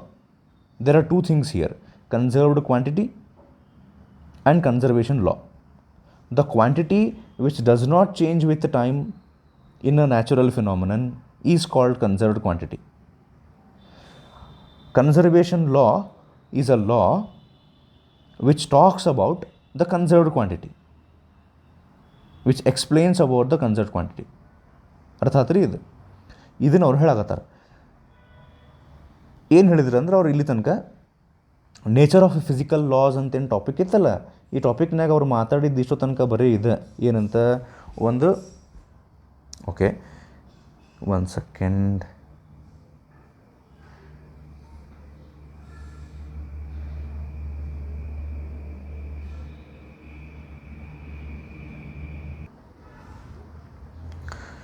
Okay ಸ್ವಲ್ಪ ಸ್ಕ್ರೀನ್ನೊಳಗೆ ಏನೋ problem ಆಗಿತ್ತು. Okay, let's continue. So ಇದು nature of physical loss ಟಾಪಿಕ್ನೊಳಗೆ ಅವರು ಇಷ್ಟ ಹೇಳಾಕತ್ತಾರ. ನೇಚರ್ನೊಳಗೆ ಒಂದಿಷ್ಟು ಘಟನೆಗಳು ನಡೀತಾವೆ, ಅದರೊಳಗೆ ಒಂದಿಷ್ಟು ಕ್ವಾಂಟಿಟೀಸ್ ಚೇಂಜ್ ಆಗ್ತಾವೆ ವಿತ್ ಟೈಮ್, ಒಂದಿಷ್ಟು ಕ್ವಾಂಟಿಟೀಸ್ ಚೇಂಜ್ ಆಗಂಗಿಲ್ಲ. ಯಾವ ಕ್ವಾಂಟಿಟೀಸ್ ಚೇಂಜ್ ಆಗಂಗಿಲ್ಲ ಅದಕ್ಕೆ ಕನ್ಸರ್ವ್ಡ್ ಕ್ವಾಂಟಿಟಿ ಅಂತ ಕರೀತಾರೆ. And the law which governs the conserved quantity is called conservation law. ಒಂದು ಕೆಲಸ ಮಾಡ್ರಿ, ನೀವು ನಿಮ್ಮ ಕಡೆ ನೋಟ್ಬುಕ್ ಪೆನ್ ಈಗ ಇತ್ತಂದ್ರೆ ಅಥವಾ ಟೆಕ್ಸ್ಟ್ ಬುಕ್ ಇತ್ತಂದ್ರೆ ಆ ಟೆಕ್ಸ್ಟ್ ಬುಕ್ನೊಳಗೆ ಒಂದೆರಡು ಡೆಫಿನಿಷನ್ ಬರೆಸ್ತೀನಿ ನಾನು, ಬರ್ಕೊಂಬಿಡ್ರಿ. ನೇಚರ್ ಆಫ್ ಫಿಸಿಕಲ್ ಲಾಸ್ ಅನ್ನುವಂಥ ಕನ್ಸೆಪ್ಟ್ನೊಳಗೆ ನಿಮ್ಗೆ ಅವು ಎರಡನ್ನ ಓದ್ಕೊಂಡ್ರೆ ಸಾಕಾಗ್ತೈತಿ. ಅವ್ರೇನು ಒಂದು ಪ್ಯಾರಾಗ್ರಾಫ್ನೊಳಗೆ ಅದನ್ನು ಎಕ್ಸ್ಪ್ಲೈನ್ ಮಾಡೋಕ್ಕೆ ಟ್ರೈ ಮಾಡಿರಲ್ಲ, ಸ್ವಲ್ಪ ಸಿಂಪಲ್ ಮಾಡಿ ನಾನು ಎರಡು ಡೆಫಿನಿಷನ್ ಬರೆಸ್ತೀನಿ. ಎಕ್ಸಾಂಪಲ್ಸ್ ಅಂತೂ ಅಲ್ಲಿ ಕೊಟ್ಟಾರ. ಓಕೆ, ಸೊ ಫಸ್ಟ್ ಡೆಫಿನೇಷನ್ ಬರ್ಕೋರಿ. ಕನ್ಸರ್ವ್ಡ್ ಕ್ವಾಂಟಿಟಿ ಅಂತ ಹೆಡ್ಡಿಂಗ್ ಬರ್ಕೋರಿ, either in the text book or in the note book. Okay, pen ತೊಗೊಂಬಂದು ಬರ್ಕೋರಿ ಬೇಕಾರೆ, ಪಾಸ್ ಮಾಡಿ. Okay, ready? Conserved quantity, a quantity which does not change with time, a quantity which does not change with time in a natural phenomenon, a quantity which does not change with time in a natural phenomenon is called. ಒಂದು ಕೆಲಸ ಮಾಡಿರಿ, a quantity which does not change with time in a natural phenomenon ಅಂತ ಬರೋದ್ರಲ್ಲ, is ಕಾಲ್ಡ್ಕಿಂತ ಮೊದಲು bracket ಹಾಕಿರಿ, better. Bracket ಹಾಕಿ, is called ಆಮೇಲೆ continue ಮಾಡೋಣಂತೆ. Bracket ಹಾಕಿ ಆರ್ ರಿಮೇನ್ಸ್ ಕಾನ್ಸ್ಟೆಂಟ್, ಬ್ರಾಕೆಟ್ ಹಾಕಿರಿ, or remains constant, bracket close, is called a conserved quantity, is called a conserved quantity. Repeat ಮಾಡ್ತೀನಿ ನೋಡ್ರಿ. A quantity which does not change with time in a natural phenomenon or remains constant which does not change with time ಅಂದ್ರೇನು constant ಉಳಿತೈತಂತ is called conserved quantity. Okay, ಇದು conserved quantity ಬಗ್ಗೆ.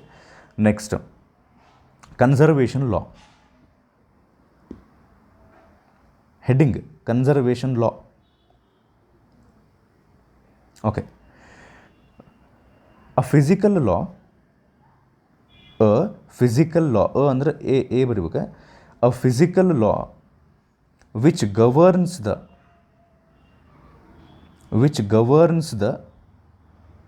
conserved quantity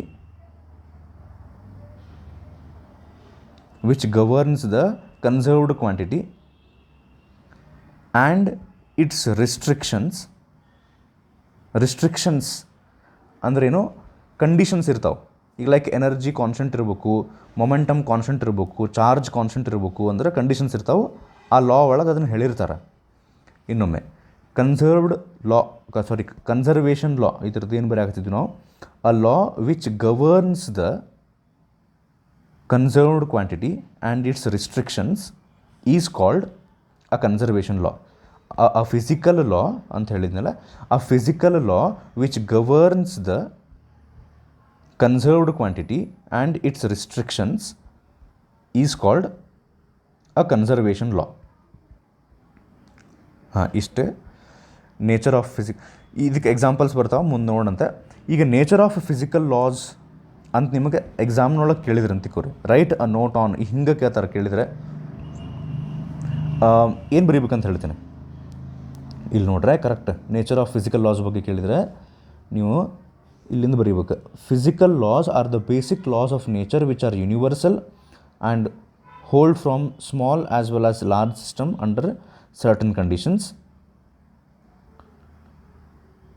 In any physical phenomenon governed by different forces, several quantities may change with time. A remarkable fact is that under certain conditions, some physical quantities, however, remain constant in time. They are the conserved quantities of nature. ಇಷ್ಟು ಬರೆದು ಇದಾದ ಮೇಲೆ ನಾ ಈಗ just ಬರ್ಸಿದ್ದಲ್ಲ, conserved quantity ಒಂದು definition, conservation ಲಾ ಇದು ಒಂದು definition ಬರೆದು, ಓಕೆ, ಫಸ್ಟಿಗೆ ಇಲ್ಲಿಂದ ಇಲ್ಲಿ ಬರೀಬೇಕಾ, ಇದು ಫಸ್ಟ್ ಪಾಯಿಂಟ್. ಇಷ್ಟು ಬರೋದು then definition of conserved quantity, definition of conservation ಲಾ.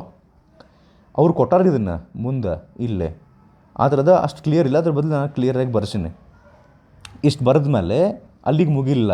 ಇನ್ನೊಂದು ಲಾಸ್ಟಿಗೆ ಏನಂದರೆ ಇಲ್ಲಿ ನೋಡ್ರಿ, ಸಮ್ ಆಫ್ ದ, ಇಲ್ಲಿ ಎಕ್ಸಾಂಪಲ್ ಕೊಟ್ಟರೆ ಲಾಸ್ಟಿಗೆ, sum of the conservation laws are as follows. ಈಗ ಕನ್ಸರ್ವೇಷನ್ ಆಫ್ ಎನರ್ಜಿ ನಿಮಗೆ ಗೊತ್ತು, ಅಂದರೆ law of conservation of energy ನಿಮಗೆ ಗೊತ್ತು. ಅದ್ರ ಜೋಡಿ ಮತ್ತು ಎಕ್ಸಾಂಪಲ್ಸ್ ಕೊಟ್ಟಾರಲ್ಲಿ. ಲಾ ಆಫ್ ಅಂದರೆ ನೀವೇನೇನು ಲಿಸ್ಟ್ ಮಾಡಬೇಕು ಅವನ್ನ. Conservation of energy, just a minute, conservation of linear momentum, conservation of angular momentum, conservation of charge, Einstein's mass energy conservation. ಇಷ್ಟು ಎಕ್ಸಾಂಪಲ್ಸ್ ಕೊಟ್ಟಾರೆ. ಯಾವ್ಯಾವ ಕೊಟ್ಟಾರೆ ನೋಡ್ರಿ, ಒಂದು ಕನ್ಸರ್ವೇಷನ್ ಆಫ್ ಎನರ್ಜಿ, ಇನ್ನೊಂದು ಕನ್ಸರ್ವೇಷನ್ ಆಫ್ ಲೀನಿಯರ್ ಮೊಮೆಂಟಮ್, ಎರಡನೇದ್ದು. ಇವು ಎದರ್ ಎಕ್ಸಾಂಪಲ್ಸ್ ಗೊತ್ತನೋ, ಕನ್ಸರ್ವೇಷನ್ ಲಾ ಅಂತ ಹೇಳಿದ್ನಲ್ಲ, ಆ ಕನ್ಸರ್ವ್ ಕ್ವಾಂಟಿಟಿಗಳ ಬಗ್ಗೆ ಮಾತನಾಡುವಂಥ law. Law of conservation of energy ನಿಮಗೆ ಗೊತ್ತಿದ್ದು. ಹಂಗೆ ನಾವು ಏನು ಮಾಡ್ಬೋದು, law of conservation of linear momentum, law of conservation of angular momentum, law of conservation of charge, law of conservation of mass energy, ಹಿಂಗೆ ಬರಿಬೋದು ಬೆಟರ್. ಹಿಂಗೆ ನಿಮಗೆ ಈಸಿ ಅರ್ಥ ಆಗ್ತೈತೆ. Give examples for conservation laws ಅಂತ ಕೊಟ್ರಂದ್ರೆ, ಒಂದನೇದು ಯಾವುದು ಸ್ಕೂಲ್ನೊಳಗೆ ಕಲ್ತಿದ್ದೆ, law of conservation of energy, ಹೌದಾ. Next law of conservation of linear momentum ಅಂತರ ಬರಿಬೋದು, ಅಥವಾ ಜಸ್ಟ್ ಮೊಮೆಂಟಮ್ ಅಂತ ಬರೆದ್ರು ನಡೀತೈತಿ. ಮೂರನೇದು law of conservation of angular momentum, ಇಷ್ಟ ಬರ್ದಿರ್ತೀನಿ ನಾ ಇಲ್ಲಿ ಶಾರ್ಟ್ಕಟ್ನಾಗ, angular momentum. Next law of conservation of charge. ಇವೆಲ್ಲ ಮುಂದೆ ಬರ್ತಾವೆ ಸಿಲೆಬಸ್ನೊಳಗೆ, ಇನ್ನೂ ಕಲ್ತಿಲ್ಲ ನೀವು. ಇದನ್ನೂ ಒಂದು ಕಲ್ತಿರಿ, ಸ್ಕೂಲ್ನೊಳಗೆ. ಮೊಮೆಂಟಮ್ ಬಗ್ಗೆ ಕಲ್ತಿರಿಲ್ಲ ಗೊತ್ತಿಲ್ಲ ನನಗೆ. And last one, law of conservation of mass energy ಅಂತ ಬರ್ತದೆ. ಐನ್ಸ್ಟೀನ್ಸ್ ಮಾಸ್ ಎನರ್ಜಿ ಕನ್ಸರ್ವೇಷನ್ ಅಂತ ಬರುತ್ತೆ. ಅದನ್ನು law of conservation of mass energy ಅಂತಲೂ ಬರಿಬೋದು ನಾವು. ಸೊ ಇಲ್ಲಿಗೆ ಈ ಚಾಪ್ಟರ್ ಮುಗೀತು. ಇಲ್ಲಿ ನೇಚರ್ ಆಫ್ ಫಿಸಿಕಲ್ ಲಾಸ್ ಬಗ್ಗೆ ಏನು ಅವ್ರು 2 ಎಕ್ಸ್ಟ್ರಾ ಪ್ಯಾರಾಗ್ರಾಫ್ ಕೊಟ್ಟಾರಲ್ಲ, ನೀವು ಹಂಗೆ ಒಂದು ಸರ್ತಿ ಓದ್ಕೊರಿ. ಅದ್ರೊಳಗೆ ಅರ್ಥ ಆಯ್ತು ಚಲೋ ಇಲ್ಲ ಅಂದ್ರಿಲ್ಲ, ಅದು ಎಕ್ಸ್ಟ್ರಾ ಐತೆ. ಅದಾದಮೇಲೆ ನಾನು ನಿಮ್ಗೆ ಹೇಳಿದ್ದೆ ಸೈಂಟಿಸ್ಟ್ಸು ಮತ್ತು ಅದರದ್ದು ಅವ್ರದ್ದು ಡಿಸ್ಕವರೀಸ್ ಎಲ್ಲಿ ಕೊಟ್ಟಾರ ಅದನ್ನು ಬೈ ಹಾರ್ಟ್ ಮಾಡ್ಬೇಕಾಗ್ತೈತಿ. ದಿವ್ಸಕ್ಕೆ ಒಂದು ಸ್ವಲ್ಪ ಹ್ಯಾಟ್ ಮಾಡ್ಕೊತ ಹೋಗ್ರಿ, ಡೆಫಿನೆಟ್ಲಿ ಮಾಡ್ಬೇಕಾಗ್ತೈತಿ. ಅದರ ಕಲಿಸೋದಿರಂಗಿಲ್ಲ, ಮತ್ತೇನು ನಾ ಟೀಚ್ ಮಾಡೋದಿರಂಗಿಲ್ಲ. ಇಟ್ಸ್ ಯುವರ್ ಜಾಬ್, ನೀವು ಹ್ಯಾಟ್ ಮಾಡ್ಬೇಕು. ಸೊ ಇಲ್ಲಿಗೆ according to the cut short syllabus ಇಲ್ಲಿಗೆ ಇದು ಚಾಪ್ಟರ್ ಮುಗೀತು. ಮತ್ತು ಅವಶ್ಯಕತೆ ಬಿದ್ದರೆ ನೋಡಂತೆ. ನೆಕ್ಸ್ಟ್ ವಿಡಿಯೋದೊಳಗೆ ನಾನು units and measurements chapter 2 start ಮಾಡ್ತೀನಿ. ಸೊ ಹೋಪ್ಫುಲಿ ನಿಮಗೆ ಇದು ಅರ್ಥ ಆಗೈತಿ. And start writing the assignment. Particularly ನಮ್ಮ ಕಾಲೇಜ್ ಸ್ಟೂಡೆಂಟ್ಸಿಗೆ ಅಂತ ಹೇಳಿದ್ನಲ್ಲ, ಅಸೈನ್ಮೆಂಟ್ ನೀವು ಕ್ವಶನ್ ಆನ್ಸರ್ಸ್ ಯಾವ್ಯಾವ ಕ್ವಶನ್ ಆನ್ಸರ್ಸ್ ನಿಮ್ಗೆ ಅರ್ಥ ಆಗ್ತವೆ ಅಷ್ಟು ಬರೀರಿ, ಸಿನ್ಸಿಯರಾಗಿ ಬರೀರಿ. ಇನ್ನೊಬ್ಬರು ಬರ್ದದ್ದನ್ನು ನೀವು ಬರ್ದೇನು ಲೇಪ ಹಾಕೊಳ್ಳಿಪ ಅಂತಂದು ಕಾಪಿ ಹೊಡ್ಯಕ್ಕೆ ಹೋಗ್ಬೇಡ್ರಿ. ಸಮ್ಟೈಮ್ಸ್ ಮಿಸ್ಟೇಕ್ ಆದರೂ ನಾವೇನು ಬೈಯಂಗಿಲ್ಲ, ಅದಕ್ಕೆ ಮಾರ್ಕ್ಸ್ ಕಡಿಮೆ ಹಾಕಿದೆ ಹಿಂಗೆಲ್ಲ ಮಾಡೋಂಗಿಲ್ಲ. ಸಿನ್ಸಿಯರಾಗಿ ಬರೀರಿ, ನಿಮ್ಗೆ ಅದು ಹೆಲ್ಪ್ ಆಗ್ತೈತೆ ಆಮೇಲೆ. ಆ್ಯಂಡ್ ನೀವು ಸಿನ್ಸಿಯರಾಗಿ ಬಿಡ್ತಿರೋ ಅನ್ನೋದು ನನಗೇನು ಫರಕ್ ಬೀಳಂಗಿಲ್ಲ, obviously it's up to you. So next units and measurements continue ಮಾಡೋಂತ. ಸೊ hopefully you have understood the first chapter. ಅದು ಅನ್ಫಾರ್ಚುನೇಟ್ಲಿ ನಾವು ಯೂಟ್ಯೂಬ್ನಾಗ ಮಾಡ್ಬೇಕಾತ. ನೋಡೋಣಂತ್ರಿ ಎಲ್ಲಿ ತನಕ ಹೋಗ್ತೈತಿ ಇದು ಹಂಗೆ. ಥ್ಯಾಂಕ್ ಯು, ನಮಸ್ಕಾರ.